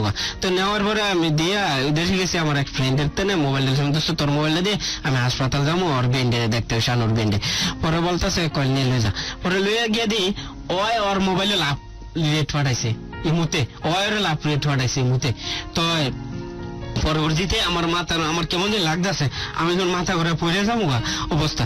পরবর্তী একসাথে গেছি, যাওয়ার পরে আমি খোলাসা করে বলি, আমি কি তুই ওর লগে তোর জিয়াদের তোর কি সম্পর্ক? কয় জিয়াদের লগে আমার কিছু নেই, কিনা তোর লগে আরেকজন ব্যক্তি, আরেক বন্ধু, এটা আরেক বন্ধু। আমি কি ওর লগে কি সম্পর্ক? হয় তোর লাভ রেট ফাটাইলে কেন? কয় না ফাটাই নাই। আমি কি যে মোবাইলে ফরমান তুই মেসেজ দিছ ভাই আমরা কই আইন নাকি? আরে আর আজকে এইটা ফরাইতেছে। পরবর্তীতে ও একটি কথা কয় কয় তোরে আমি আমি কোরআন শরীফ ধরে কমু, এই কথাটা কিন্তু তোর একটা কোরআন শরীফ ধরে শপথ করতে হবে। কি শপথ করতে হবে আমার? কয় আমি যদি কোরআন শরীফ ধরে কই আমার জিয়াদের লগে আমার ওই ফুলার লগে তোর বন্ধুর লগে কোন সম্পর্ক নাই, আর তুই তোর কোরআন শরীফ ধরে কবি তুই বাংলাদেশে একটা দিবি না, যারটা কাম করবি আমারে দিবি। তার শর্ত হয়েছে এটা। যেহেতু তৃতীয় একজন ব্যক্তি, আমার friend। প্রথমে এর আগে একজনের কথা বললে, তারপরে বিকাশে বিজনেস করে এই একজন, জেহাদ হচ্ছে তোমার ফ্রেন্ড, এটা হচ্ছে তৃতীয় আরেকজন ব্যক্তি। হ্যাঁ। অনেকগুলোর সাথে ওর সম্পর্কের বিভিন্ন প্রমাণ পাওয়া যাচ্ছে, তাই তো? হ্যাঁ, প্রমাণ। তারপর? না, তারপরে ওই আমার কোরআন শরীফদের বলতে বলে কয় তুই আজকে দেশে কোনো টাকা পাঠাবি না যদি আমি সঠিক বলে থাকি। সঠিক বলে হয় কোরআন শরীফ দিয়ে কইলেছে আমার ওর সাথে কোনো সম্পর্ক নাই, আমার হলো কিছু নেই। আল্লাহ তুই কোরআন শরীফ দিয়ে ক যাতে কাম দেশে করবি সব টাকা আমার পাঠাবি। দেশে টেবারে দিন তোর মা ভাই লোকে কি লয় ঠিক করবি না। অথচ আমার বোনেরা এত কষ্ট করছে, আমি আমার বোন বলবো কেমনে, আমার মা এগুলি বলবো কেমনে, তুই আমার মনে আছে তোর আর ওই যে 4 টুকরা মাংসের কথা? অবশ্যই মনে আছে, মাঝে মাঝে খুব কষ্ট লাগে। তো যখন আমি কোরআন শরীফ দিয়ে হাত দিয়ে কই আল্লাহ তুমি আমার মাফ করো, মনে মনে শপথ করছি আমি এটা করি না, আমি হালকাভাবে ও সাথে রেখে আমি বলতেছি যা তুই সত্য কথা কো। পরে এটা বলে নাই। পরবর্তীতে গেল যাওয়ার পরে মনে করেন ওর সাথে আমার কন্টিনিউ কাজ হইতেছে, মানে ঝগড়া ঝাঁটি ওই জায়গায় যাস না, ওই আমার তুই তাঙ্কার ব্যবহার, মানে এতটুকু বোঝা যায় একটা গার্মেন্টসের ব্যবহার কিন্তু গার্মেন্টসের, চায়ের দোকানদারের ব্যবহার চায়ের যদি আমরা দোকানদার। এটা বিশ্বাস করি না, কারণ বাংলাদেশকে বাঁচিয়ে রেখেছে রেমিটেন্স যোদ্ধা আর গার্মেন্টস শ্রমিকরা। তবে হ্যাঁ, বিহেভ যেটা বললেন সে বিহেভটা অবশ্যই গ্রহণযোগ্য না। তারপরে তুই তাঙ্কার ব্যবহার অনেক কিছু চলতেছে। পরবর্তীতে আমি কাম করে 80,000 টাকা, আমি বাসায় দিই 10,000 20,000 টাকা। পরে আম্মু কয় আমি বিদেশ আমু, আমার দেশে ভালো লাগে না, আমি একটা 16 বছর বিদেশ করছি, আমার দেশের ভালো লাগে মেসি হয় না। পরে আম্মুরে এই দেশে আনার পরে আম্মু আমার ঘরে থাকবো না অন্য ঘরে থাকবো, কয় তুই তোর আম্মুরে আলাদা করে দে।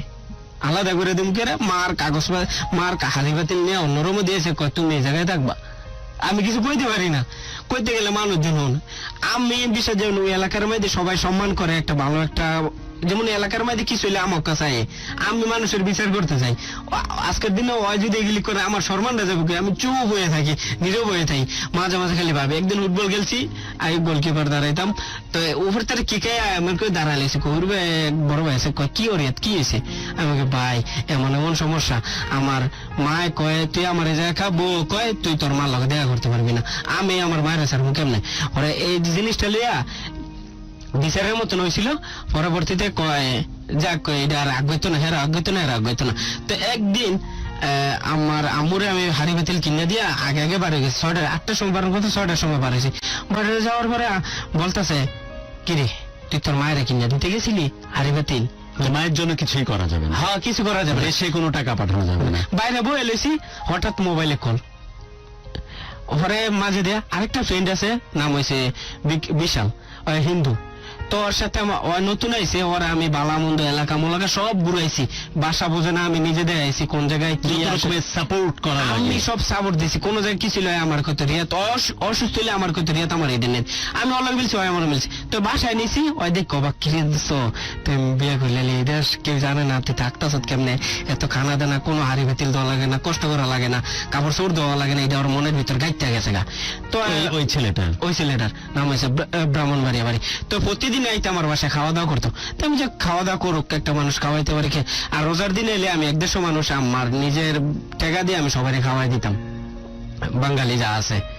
তারপর ওই যে বিকাল আমরা আম্মুরে কিনে দেওয়ার পর তুই তোর আম্মুরে কিনে দিতে গেছ, একলো বলিস, হঠাৎ একটা মেসেজ আইলো।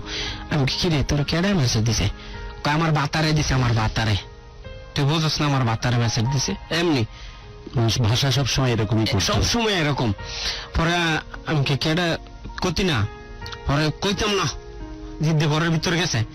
আমি দেখ আমার মনটা যাইতেছে তোর ফিটাইতে, কয় তুই যদি রিয়াত আমার না মারস তুই তোর মার মাথা খাস, আমার কয়। পরে আমি গিয়া মানে আমু এইরম বাড়ি ওলায় কেরম করবো এরকম একটা কাজ, আমি গিয়ে আস্তে করে একটা লাত্তি দিছি।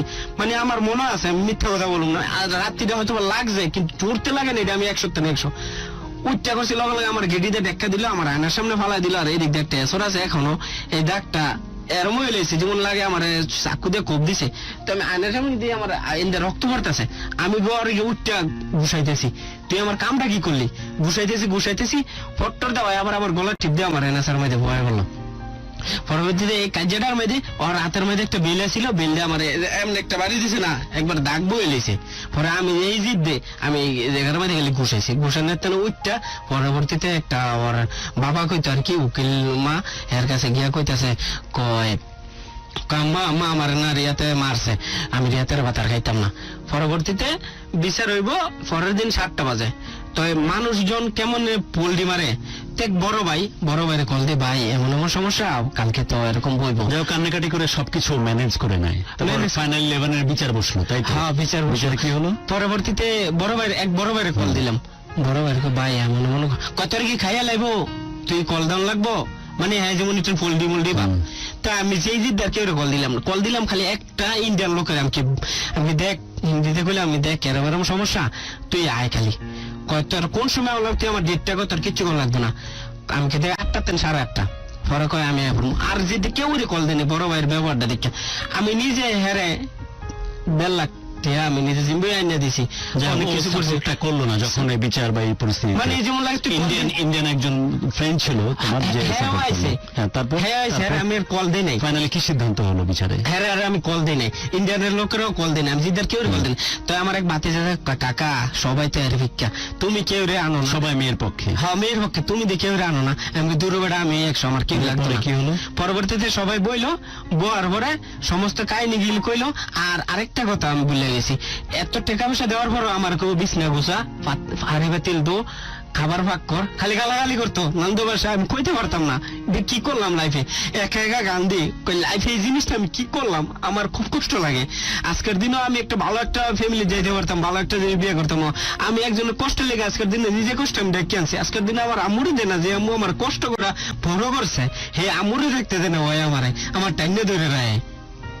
সংসারের সব খরচ আপনার, আবার সংসারের সব কাজ আপনার, সব কাজ আমার, মানে এরকম একটা সিচুয়েশন। আর এটার মেন কাহিনী ওর বড় বইনে খালি ফোন দিয়ে কইতো ওই ট্যাবাটাস নেগেরে, ওই ট্যাবাটাস নেগেরে, আর ওর টাকাগুলো সব নিজের বাড়িতে, সব নিজের বাড়িতে দিত। আমার কাছে থাইকা 1.5 বছরে 12 লাখ টাকা ক্যাশ করছে, 2 ভরি স্বর্ণ করছে আমার কাছে থাইকা, যেহেতু কোনো খরচ নাই, কোনো খরচ। সংসারের কাজও আপনাকে করে আনিত, গালাগালি করতে আমিও করতাম না, অনেক কইতে গেলে মানুষ শোনা যেত। বিচারের সামনে কথাবার্তা করার পরে অনেক বিচারের মধ্যে কয় আমি ওর মাল লগে ভাত খাইতাম না। অনেক বিচারের এক বড় ভাই আছে, কবির ভাই ভালো, বলতেছে না রিয়াদ ছেলেটা ভালো, ও মাইক ওর নান কোনো মানুষ হয় না, আজ পর্যন্ত কাজে ঝগড়া করে নাই, তুমি ওর মাল লগে তোমার ভাত খাইতেব, নাহলে তুমি কি করবা। ওর মায়ে কয় আমি আমার ফোলার ছাড়তাম না, আমি আমার ফোলার লগে খামো। আমি আমার সাপোর্ট আমার মায়ের আমি ছেড়ে দিম কে রে, আমি ফরলা করছি, আমি বুঝি না কষ্টটা কতটুকু, আমি আমার মায়ের স্যার মুখে রে, আমি কি আমার মায়ের যেটা কয়ে দিই স্টেট ফরওয়ার্ড। পরবর্তীতে মায়ে কয় ভাত খামো, যদি আবার পরবর্তী এরকম কাজে ঝগড়া হয় তো তখন কথা আবার ঘুরিয়ে দিল। প্রথমে বলছে যে মায়ের থাকলে ভাত খাবো না, পরে যখন সিদ্ধান্ত তুমি নিয়েছো যে আমার মাকে আমি ছাড়তে পারবো না, এবং তোমার মাও সিদ্ধান্ত নিয়েছে যে আমার ছেলেকে ছাড়া আমি যাবো না, তখন বলছে কি যে থাকবো যাতে করে এরকম গ্যাঞ্জাম না হয়। তারপর গ্যাঞ্জাম না হয়। পরবর্তীতে কইতেছে কয় তা আমি ওর ভাত খাইতাম না, তা তুই ওর ভাত খাইতে না, তা তুমি কি চাও? কয় আমি ওর 3 লাখ টাকা চাই। মেয়ে বলছে টাকাই মুখ্য। হ্যাঁ টাকাই মুখ্য। পরবর্তীতে 1.5 লাখ টাকা দেবো, তো আম্মু রেজি গেছে কয় মাস সময়, আম্মুকে 3 মাস সময়। পরবর্তীতে এক বড় ভাই বলতেছে কয় না 3 মাস না 15 দিন সময়। তো জানি না বড় ভাই কি লিগে 15 দিন সময় দিল, আমি টাকা দিতে পারবো, ম্যানেজ করতে পারবো, আমি কি হওয়ার সমস্যা নেই। 15 দিনে ঘরের মাল চাবা না, কয় মাল চাবা না, মায়ের লোক মায়ে হারা, মায়ের কেউই নাই, মাল চাবা না লয়ে যাক। এই সময় কিন্তু ওই যে বন্ধুর সাথে সম্পর্ক এটা বড় আসতেছে, তো মায়ে মাল চাবানা লয়ে যাবো। ওই বন্ধু আমার লগে আমার পিছে করিয়া তুই মাইটার সাইডে দে, সমস্যা নেই। ব্রাহ্মণবাড়িয়ার যে বন্ধু যাকে প্রথম বিদেশ আসলো, তুমি নিজে হাতে খাওয়ালে, দেশটা চিনাইলে, সে বলছে যে ছেড়ে দে সমস্যা নেই, টাকা পয়সা যা লাগে আমি ম্যানেজ করে দেবো। ওই মোটামুটি আমার মনে হয় 20,000 টাকা ম্যানেজ করে দিছে। কোন সমস্যা? আমার নাম কি? এবং নাম হচ্ছে বিকাশ। বিশাল বলছে ছেড়ে দে। হ্যাঁ ছেড়ে দে। তো আমার সাথে সাপোর্ট দিতেছে, কয় সমস্যা নেই দোস্ত, তুই ছেড়ে দে, যা লাগে আমি বুঝবো। পরবর্তীতে ফাইনালি কি হলো? ফাইনালি ওই জায়গায় ডিসিশন দিয়ে দিল, আমার ঘরের ফ্রিজ টিভি যা মাইকপ সব দিয়ে দিব। আমি আর কইছি তুই লয়ে যা, আমি যদি জোর দিতাম আমি সব লয়ে করতাম। আমি খালি খুব কষ্ট লাগে আমার তার দিকে চাইলে দেয়, আমি কি তার জিদ বেশি হয়তো বা কইছে তার দিয়ে দিই, সমস্যা নেই, আমি তারা দিয়ে দিছি। তো দেওয়ার পরে আমি বিশালের রুম একদিন ঘুমাইতেছি, খুব কষ্ট লাগতেছে, বউটা আমার সাথে গেল গাত। তো আমি একদিন মোবাইলে কথা কইতেছে কার লগে জানে, আমি ভাবছি প্রেমিকার লোক কথা কয়, 1.5 ঘন্টা লাগে বাইরের থেকে কথা কয়েছে। আমি বিকাশের রুমও, বিশালের রুমও আইয়া কয় ঘুমায় থাক। পরে ঘুমাইলাম। পরে একদিন আমি জীবনে কোনো বিয়ার খাই নাই, আমি ওই দিন 13টা বিয়ার খাইছি, একটা না, আর সিগারেট 2 হাতে নিয়ে খাইছি আমার লাইফে। পরবর্তীতে ঘুমাইতেছি কষ্ট হচ্ছিল? খুব কষ্ট হইতেছে। কার জন্য? ওই মেয়ের জন্য? হ্যাঁ, মেয়ের জন্য। অথচ মেয়ে তো এই লাইফ পাল করেছে, মেয়ে তো 3টা চেঞ্জ করছে অলরেডি ফোলা। আর নিজেও টের পাচ্ছ সেটা? আমি টের পাচ্ছি, তাও কষ্ট হচ্ছে। তাও কষ্ট, কিন্তু আমি তো একটুই আমার লাইফে হয়ে আসছিল, মানে বাস্তব ভাবে শারীরিক সম্পর্ক হয়েছে। তারপরে বলো। তারপর ওই বিয়ার খাইয়া ওই বিয়ার খাইছে, তো ওই মেয়ের বাসায় আবার ওর দাওয়াত ছিল, তো খালি হয়তো ভাবি কল দিতে এই আর কি, কোনো সময় সম্পর্ক শেষ হওয়ার পর খালি হয়তো ভাবি আমারে কল দেয়। তো কল দিলে কথা কো ভাবি দেখে কোনো দরকার মোগলা লাগলে আমিও কইছি তুই দরকার মোগলা লাগে যাইস, কিছু আইনে দিয়েছে আরাম। পরবর্তীতে বিয়ার মুয়ের খাওয়া শেষ হলে আমি এবিডে ঘুমাইতেছি, তো হঠাৎ তোর মোবাইলে কল আছে। তো আমি বিয়ার যত গেছি আমি সেন্সা উঠি না, ওর বুঝাইতেছি আমি সেন্সা উঠে গেছি। তো আমি এই সাইডে ঘুমাইলে মোবাইলে কইতেছে I love you baby, I love you. কাকে? তোমার সেই যার সাথে তোমার ছাড়াছাড়ি হয়ে গেছে? ছাড়াছাড়ি কি হয়েছে তখন? হ্যাঁ, হয়ে গেছে, আমরা সাইন দিয়ে দিয়েছি। পরবর্তীতে সেই প্রাক্তন বউ আর কি, সে বিশালকে বলছে আই লাভ ইউ। বিশালে বলতেছে আই লাভ ইউ, বিশাল বলতেছে তোমার সেই প্রাক্তন বউকে I love you, I love you, I love you. তো আমি ঘুমাইলে সবাই মনে করছে আমি মাল খাইয়ে আমি শেষ হয়ে গেছি, ওই জায়গায় স্পট হয়েছি। পরবর্তীতে হলাম আমি আরো স্পষ্ট ভাবে, পরে কইতেছে দেখ তুই কান্দোস কে রে, ওরা কইতেছে শানু তুই কান্দোস কে রে। পরে বিশাল আর কি ওরা কইতেছে তুই কান্দোস কে রে, কয় আমারে সবাই কষ্ট দিল। তো কষ্ট দিছে আমি তো একই গল্প আবার কান্দাছে ওর কাছে, আবার কান্না আমি শুনতাছি। হ্যাঁ বলো তাই, তোমার তো মনে করতে পারছো তুমি, কারণ তোমার সাথে তো একই ঘটনা হয়েছিল। তো ওরে আবার আমার মাঝে একদিন কইছে আমি দেখ, ও কয় ওই আবার আমার একদিন কইলো কয় রিয়া তুই ওর কেমনি বিয়ে করলি, আমি দেখ ওর কান্নাটা আমি সহ্য করতে পারি নাই। তো ওর কাছে সেম কান্নাটা কান্দাছে, তা আমি তো এই ভিডিও পরবর্তীতে আমি তোমার সাথে করতো। হ্যাঁ, সরাসরি ওরে আমি উঠতে গেলাম, উঠতে আমি তুই কাল্লার কথা কইতাছ, তো তুমি তাকে মনটা কাটতে দিয়ে আমি কই বাবির লোক কথা, বাবির তুই এলেবে কলি গেলে। আমি নগদ করতে বাড়ি গেলাম, বাড়ি যাওয়ার পরে এক বন্ধুরে কইলাম, এক বন্ধু কইতেছে দেখ সমস্ত গেমটা ওই খেলছে। তো আমার লাইফের তেন হয়ে গেছে, আমার কোনো দুঃখ নেই, আমার খুব ভালো হয়েছে। আমি ওরা রাখতাম, আমার কোনো কষ্ট ছিল না, আমি করলে ফ্যাম ট্যাম করি নাই, কিছু করি নাই। পরবর্তীতে বন্ধু ওরা কইলো ওই সব গেম গিলি গেল। পরবর্তীতে ওই প্রতিদিন রাইতে মায়ের বাসা যায়, বিশাল প্রতিদিন যাইতো মায়ের বাসায়, মায়ের লোক থাকতো। আইয়া এক ইয়ে আছে, ওর এক বড় ভাই আছে, কয় আসবে না মায়ের কাছে গিয়ে ঘুমাইছি, ওই রাত গিয়ে ওই জায়গায় থাকছি, ওই আমার ওর লগে ঘুরতে যাই। ওই আমারে বিয়ার আগে একটা গিফট দিছে, চেন্ট গিফট, এটার মধ্যে রকেট ওর নাম। তো ওরা আবার সেম এই গিফটটা আবার কিনা আবার ওরে দিছে, একই ঘটনা, একই গিফট আর একই কান্না, আবার আরেকজনের সাথে। পরবর্তীতে তুমি নিজে মোটামুটি 4 জনের কথা তো জানলা। আমি একবার কনফার্ম 3 জন কনফার্ম, সাথে বিশালও যুক্ত হলো। বিশাল কনফার্ম, আর ওই যে জিয়াত কনফার্ম না আর কি, বিকাশের যে বিজনেস করতো ওইটা কনফার্ম। পরবর্তীতে এরকম সারা যাওয়ার পর বিশ্বাস যাবেন বলার একটা খালা কই আমি, হে আমার লেগে কান্দন কয় রিয়াতের নাম ভালো ফোলা লেবনন নাই। ওই মেয়ের যে খালা না, অন্য আরেকটা যে তোমাকে তথ্যটা দিয়েছিল, হ্যাঁ, কইতেছে রিয়াতের নাম ভালা ফোলা আর 2-1টা নাই, আমার যদি মায়া থাকতো আমি রিয়াতের কাছে বিয়ে চলে গেছে, আমি ওর কাছে মায়াটা বিয়ে দিতাম। পরবর্তীতে ওই মেয়ের কাছে গেছে, যাওয়ার পরে একদিন আমি আর এক বন্ধু ওরে ধরছি, আমাকে কিরে এই কাজটা কেমন করছ? পরে বিশাল বলে আমার প্রাক্তন বউয়ের সাথে তোকে লিভ টুগেদার করতে হবে, কেমন করলি? এলা সবাই গাইলে, সবাই খালি কয় আয় ওরে মারি। তো আমি আজকের দিনে আমি মারতে যাবো, সবাই কইবেন ওই মায়ের বিছানের লেগে আবার ওরে মারে, আবার মায়ের লোনের লেগে এটা করতেছে।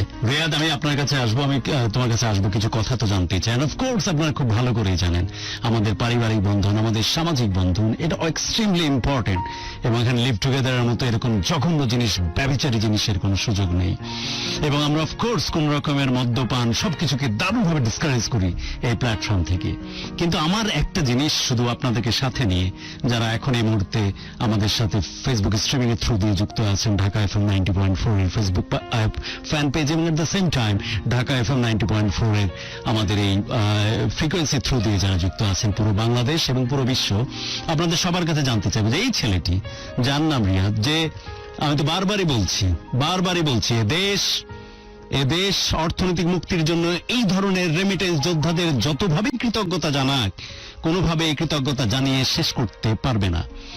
কিন্তু যতই এই কথাটা বলি না কেন, এটি খুবই দুঃখজনক, এটা আমাদের জাতিগতভাবে লজ্জার।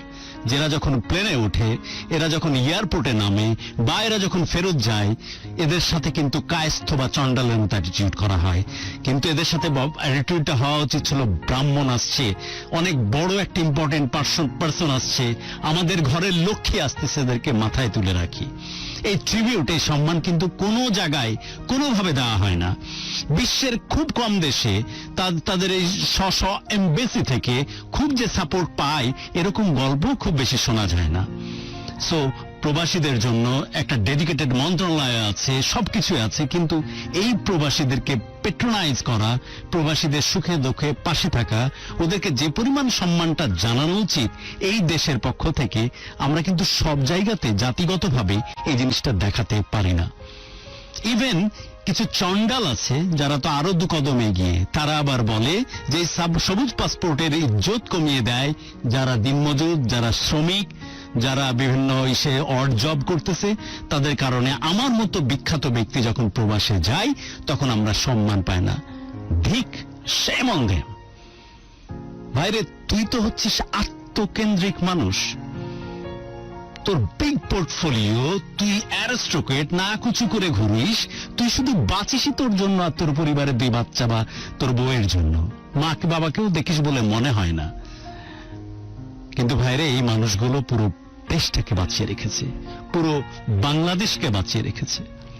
সো যারা নাক ছিটকায় আমরা যে এলিট পিপল, আমরা ক্লাসি পিপল, আমাদের সাথে ঠিক যায় না এসব শ্রমিকরা, যারা এভাবে প্রবাসে থেকে বা দেশের থেকে যারা নাক ছিটকান, যাদের কারণে আমাদের ইজ্জত যায় যায় অবস্থা, তারা জেনে রাখুন, এই দেশটা যে অক্সিজেন নিচ্ছে, এই দেশটা যে এখনো বেঁচে আছে, প্যান্ডেমিকের সময় সবার রক্তক্ষরণ হচ্ছে, বাংলাদেশের অর্থনীতি যে এখনো টিকে আছে, only cause of this persons. তারা মানুষ না, অ্যাঞ্জেল এই দেশটার জন্য। এদের পা ধুয়ে পানি খেলেও এদের কৃতজ্ঞতা বলে শেষ করা যাবে না। কিন্তু ছেলেটির কষ্টের কথাটা চিন্তা করলে সত্যি অসম্ভব রকমের মন খারাপ হয়ে যায়। 6 মাস বয়সেই মা তার চলে যায় বিদেশ বিভুঁইয়ে। একরকম মাকে ছাড়াই বড় হয়, ফাইনালি মায়ের কাছে ফিরে যাওয়া, এবং বাবার ভালোবাসা থেকেও নাই। একটা মেয়েকে দেখে হয়তো তার কষ্টে, তার বিশ্বে পাগল হয়ে তাকে হয়তো ভালো লাগা দিতে যাওয়া, কিন্তু সে মেয়েটি ছিল, যে যতটুকু আমি শুনছি এবং কথা যদি সত্যি হয়ে থাকে, এটা একটা ফ্রডলেন অ্যাক্টিভিটি। টেকনিক্যালি তাকে ইমোশনালি ট্র্যাপ করে, ইমোশনালি ব্ল্যাকমেল করে, তার টাকায় খেয়ে পড়ে ওখানে বাকি সময়টা কাটিয়ে পুরো টাকাটায় পাঠিয়ে দেয়, যাতে করে তার টাকাটা সে গচ্ছিত রাখতে পারে। এট দ্য সেম টাইম ওখানে ব্যভিচারের মতো বিভিন্নভাবে জামা পোশাক পাল্টানোর মতো করে সম্পর্ক পাল্টাতে থাকে। মাঝখান থেকে এই ছেলেটির জীবনে এখন পর্যন্ত ভালো লাগা পাওয়া হলো না।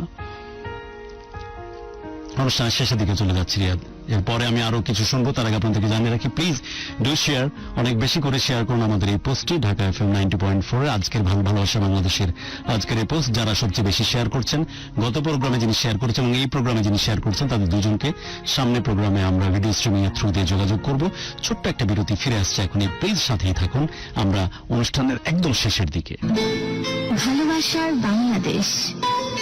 এরপর আপনারা আছেন আমাদের সাথে ঢাকা FM 90.4 ভালোবাসা বাংলাদেশের আজকের আয়োজনে। আমাদের সাথে আছেন রিফাত থাকেন রিয়াদ থাকেন লেবাননে, এবং রিয়াদের জীবনে গল্প তো শুনছিলেনই, যে পুরো জীবন কষ্টে কেটেছে ছেলেটি। ছোটবেলা থেকে মায়ের সাক্ষাৎও পাওয়া হয়নি, এবং নিজেকেও যখন মোটামুটি রেডি করে ফাইনালি সে লেবানন পৌঁছালো, প্রথম যে ভালোবাসার দীক্ষা সে নিতে চেষ্টা করলো, সে মেয়েটির পূর্বতন 2টি সম্পর্ক আছে জেনেও তার কান্না, তার কষ্টকে দূর করার জন্য পাগলের মতো ব্যস্ত হয়েছিল যে কোনোভাবে তার জীবনে ভালো লাগা ফিরিয়ে নিয়ে আসতে পারে কিনা। কিন্তু সেটাও তার জন্য কালো হয়েছে, কোনোভাবেই ভালো লাগা, ভালোবাসা, শান্তি পাওয়া তার কপালে হয়নি। রিয়াদ, অনুষ্ঠানে একদম শেষ দিকে যদি কিছু বলার থাকে। আমি 8 বছর ধরে বিদেশ করি। তো আমি, আমাদের ফ্যামিলি, আমার মামি, আমাদের ফ্যামিলি, আমি যদি আমাদের কোনো আত্মীয় স্বজন যদি টাকা দেই, আত্মীয় স্বজন আসবো। আজকের দিনে লাস্ট 17 সালে আমার আম্মু একবার অসুস্থ হয়েছিল, মানে এর আগে 13 সালের পরে আমাকে আত্মীয় স্বজন ফোন দিয়ে খবর নিত, রিয়াদ কি অবস্থা, তোর আম্মু কেমন, হ্যাঁ কেমন, হ্যাঁ কেমন। আমার আম্মু একটা অ্যাক্সিডেন্ট হয়েছিল, তখন আমাদের কোনো আত্মীয় স্বজন আসে না, যায় নাই, কেউ কল দিয়ে নিতে পারি না। এক বড় ভাই ছিল মোবারক, আর এক বন্ধু ছিল পারভেজ আর রিয়াদ, ওরে গেছে ওই জায়গায় গিয়ে আমুরে ই করছে। তো একদিনে আমার দরকার 1.5 লাখ টাকা লাগবো, আম্মু অপারেশন করাইছে। টাকাটা তার কাছ থেকে নিয়ে মামিরে কল দিই, মামি করিয়া তো আমি 12টার ভিতরে 20,000 টাকা জমা দিই। কল দিই আর কল ধর না, কল দিই কল ধরে না। লাস্টে কান্দা কুন্দা আমি বিদেশ থেকে একদিনে 1.5 লাখ টাকা ভাও করছি, খুব কষ্টে রেখে ভাও করছি। কারো হেল্প নাই তখন? কারো হেল্প নাই বাংলাদেশে, কেউই আমার সাথে, মানে আগে তো বন্ধু বান্ধব কল দিলে আইতো, কেউ যদি বলতাম দোস্ত টাকা লাগবো আই বাউ করে দিত। অনেক মনে করছে আর আম্মু অসুস্থ হয়, একা বিদেশ কেমনি টাকা ভরে দিয়ে কেমনি কি করবো। যাই হোক আম্মুরে একদিনে আমি যখন বিদেশ থেকে ফিরে আসতে তখন তো সবাই একদম রাজপুত্রের মতো করে ট্রিট করে, এখনো করে, কিন্তু ওইখানে যখন বিপদে পড়েছে তখন কারো হেল্প নাই, মনে করে টাকা দিব না। তো খুব কষ্ট লাগে। আজকের দিনও যার টাকা আছে তারে মূল্যায়ন করবো, যার টাকা নেই তারে মূল্যায়ন করবো না। আমার একটা ভাই আছে রোবেল, খুব সরল সোজা, ওর লাইফে এরকম ঘটবো, ওর একটা বউ চলে গেছে। মানে আমাদের ফ্যামিলির কাছে আসে যত সব স্টাইলিশ সোসাইটিস, আমরা খানা পিনার কোনো কষ্ট নেই, 4টা রুম আছে ওই জায়গার মধ্যে, থাকা খানার কোনো কষ্ট নেই, সবাই খালি স্টাইলিশ করতে আসে। ওর বউ হয়ে গেছে গা। আজকের দিনও আমি 8 বছর ধরে কাজ করে আমার বড় আপুরে টাকা দিছি, আমার আব্বুরে দিছি, আম্মুরে না জানে আব্বুরেও টাকা দিছি। তারপর টাকা দিছি আমার ছোট আপুরে, যে আপু গোস্ত করে নিয়েছিল তারে একটা জায়গা কিনে দিছি 200 6 লাখ টাকা দিয়া। আজকের দিন আমার কিছু নেই, সবাই মনে করে আমার কাছে টাকা আছে, গুরু বিশ্বাস যাবেন আমার কাছে কিচ্ছু নাই। আমি কি পাইলাম লাস্টে? এখন দেশে সমস্যা লেবানো নেই। আমি আগে যেমন 80,000 টাকা পাঠাতাম, এখন 8,000 টাকা যায়। সবাই জানে যে জায়গায় গেলে কয় রিয়াদের কাছে টাকা আছে, সবাই একটা অন্যরকম ই করে। ফ্যামিলিও মনে করে মাঝে মাঝে, আম্মুও মনে করে রিয়াদ তোর কাছে টাকা আছে, হ্যাঁ মনে করে সবাই কাছে টাকা আছে, অথচ আমার কাছে কিচ্ছু নাই। আমি এটা কারে বুঝামু, কেউ বুঝাইতে পারতেছি না। আজকের দিনে আমি শূন্য হয়ে গেছি। আজকের দিনও আমি চলি, এটা সব আমার নিজের টেকনিকে চলতেছে, বুঝতে দেয় না কেউ রে। যেমন এত কষ্ট, এত কিছু নিয়ে আমি বাচ্চা আছি, কি করে আমার নানি মারা গেছে, আমি স্কুলে যাই না দেখে নানি রাস্তার সামনে মাথা থাপড়াই তো রিয়াত তো আমার যে সব খাইয়া লাইছে, রিয়াতে স্কুলে যায় না, স্যার হাতে গিয়ে কান্না কইতো, কয় আজকের দিনেও কইতেছে, কয় আমার যে সবটা খাইলেছে স্যার রিয়াতে স্কুলে যায় না, বিল্লাপ করতে করতে রাস্তার মধ্যে জানতো। আজকের দিন নানির লেগে আমি যাই ভরলা করছি, একমাত্র আমার নানির অবদানে। আমার নানির অবদান, নানি লাস্ট মারা গেছে, টাকা পয়সা বেশি হয় দেখা হ্যাঁ কয় টাকা দাও নানি। আরেকটা ছোট স্যাম্পল একটা আমার নানির বিষয়ে বলতেছে। আমার নানি ছোট থেকে বড় করছে, তো নানির যখন 1.5 লাখ টাকা হইলো, বড় বলায় 60 টাকা, ছোট বলায় 60 টাকা, আমার আপু 60 টাকা, অনেক কেউ টাকা দেয় না দিকে সবার তেনে শত্রু হয়ে গেছে গা। নানির শত্রু হয়ে নানি সবাই তেনে শত্রু। আমি নানির কই তুমি টাকা ব্যাংক হচ্ছে, তুমি আমার কাছে তাও আমি তোমার টাকা পয়সা দেবো। আমি গোপনে নানির টাকা দিয়ে কেউ জানাই না, অথচ কয়েকজন কয় নানিরে দেয় দেন। আমি কেউ দিলে আমি দেখাই দিব, আমি টাকা দিতেছি আমার নানিরে, আমি কেউ দেখাই দিব, আমি গোপনে দিই। বুড়া মানুষ গোপনে দিলে যাতে কে টাকা পয়সা না নেয়। একদম শেষ মুহূর্তে কি বলার আছে নানিকে উদ্দেশ্য করে, মাকে উদ্দেশ্য করে, নিজের জীবনকে নিয়ে? আজকের দিনে আমার মা অনেক কষ্ট করছে। আমার মা অ্যাক্সিডেন্টে, আমার মা হাঁটতে পারে না, আমার মা ল্যাংডা বিদেশ করে। আমি বলতে পারি না, আমার খুব কষ্ট। মায়ের বুঝাইতে না, মা আমি তোমার ভালোবাসি, কিন্তু মায়ের সামনে কইতে পারি না। বলো, এখানে বলো, আমরা এই প্রোগ্রামটা তো লাইভে দেখাবো, সারা বিশ্ব দেখতেছে, গোটা পৃথিবী দেখতেছে। তুমি তোমার মাকে সবার সামনে বলেছো যে তোর মতো এরকম বহু কুরবান, যে ধরনের অপবিত্র ভাবে তুই তোর জীবন যাপন করেছিস, সব আমি ছেড়ে দিতে পারবো, আমার মাকে ছেড়ে দিতে পারবো না। আমার মা হয়েছে অন্য, আমার মায়ের আমি ভালোবাসি। আমার মায় না থাকলে আজকের দিনে আমি এরকম বড় হইতে পারলাম না। আমি মোবাইল দামি দামি মোবাইল চালাতে পারলাম, দামি পোশাক পরতে পারলাম না। আমরা হয়তো গার্মেন্টসে জব করি। আমি মায়ের অনেক অনেক ভালোবাসি, আমার জীবন থেকেও ভালোবাসি। এরও আমার মার জন্য যদি কেউ ছাড়তো, আমি কোনো দ্বিধাবোধ করবো না আমার মার জন্য। আজকের দিনও সবাই আমারে ভালোবাসে, সবাই কোনো জায়গায় গেলে আমার কি করে না, কলি আপু, তারপর আলো আপায়, ভাই, বন্ধু বান্ধব সবাই মোটামুটি আমার ভালোবাসে। সবাই অনেক ধন্যবাদ জানাই।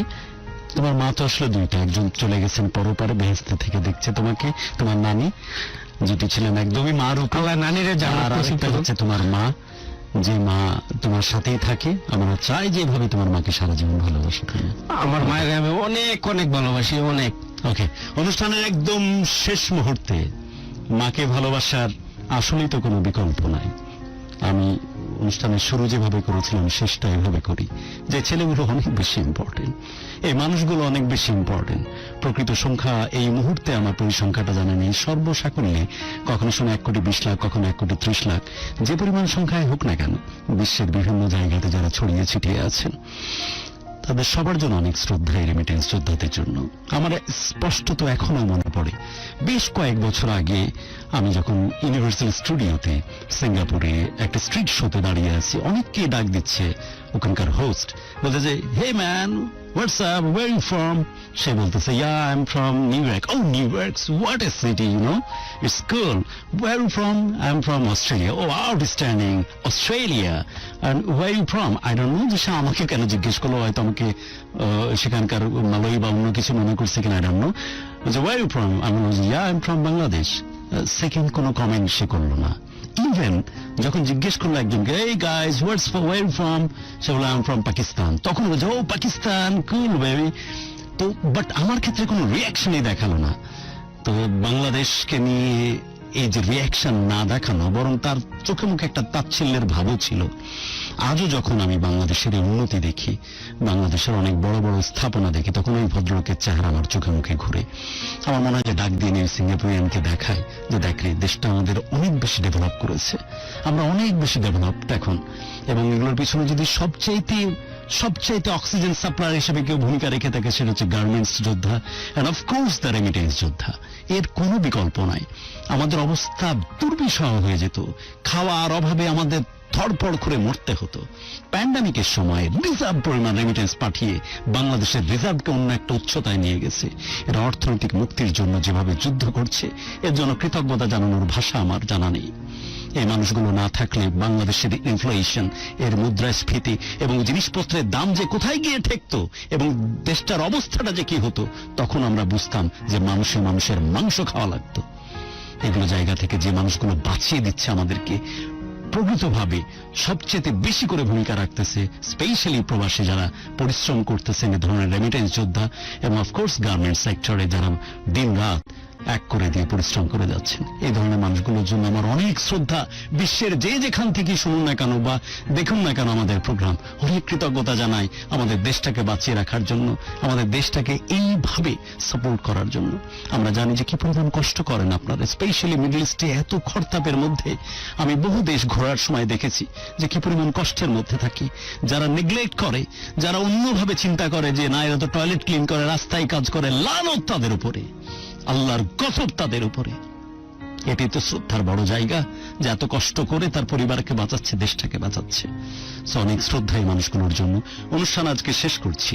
সবাই অনেক ভালো থাকুন, জীবনটাকে অনেক বড় করে বাঁচুন এবং বাংলাদেশটাকে সবাই মিলে এইভাবে একসাথে পরস্পরকে ভালোবেসে এগিয়ে যায়।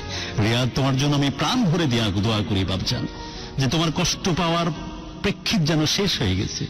যেভাবে তুমি মানুষের পাশে থেকেছো, যেভাবে মানুষের কষ্টে তুমি এগিয়ে গেছো, তাতে তুমি সাময়িকভাবে ঠকেছো ঠিকই, বাট আমি দৃঢ়ভাবে বিশ্বাস করি আল্লাহ রাব্বুল আলামিন বলে একজন আছেন, তিনি তোমাকে সারা জীবন, হয়তো সাময়িক ঠকতে পারো, তিনি তোমাকে ঠেকতে দিবে না। এন্ড অফকোর্স তোমার জীবনে দারুণ একটা ভালোবাসার মানুষ আসবে, দারুণ এক ভালো লাগায় তোমার জীবন উদ্ভাসিত হবে এবং জীবনের সত্যিকারের সুখ, এরকম ছলনাময় সুখ না, সত্যিকারের সুখের দেখা তুমি পাবে এবং তোমার জীবন ভালোবাসায় ভরে উঠবে। এটা আমার প্রার্থনা। আমার ভিউয়ার্স, আমার লিসনার সবাইকে সাথে নিয়ে এবং এই ছেলেটির জীবনটা অন্যরকম হোক, এই দোয়া আজকের মতো শেষ করছি। জোয়ানের লাস্ট কথাগুলো কানে বাজছে যে জীবনে সবচেয়ে ভালোবেসেছে আমার মাকে। আমার মা ভালো থাকুক, আমাদের সকলের মা ভালো থাকুক। সমস্ত মায়ের জন্য দোয়া রেখে আজকের মতো বিদায় নিচ্ছি। প্রত্যেকটি প্রাণ ভরে উঠুক ভালো লাগা নিয়ে, আর প্রত্যেকটি হৃদয়ে শাসিত হোক শুধুই ভালোবাসা দিয়ে।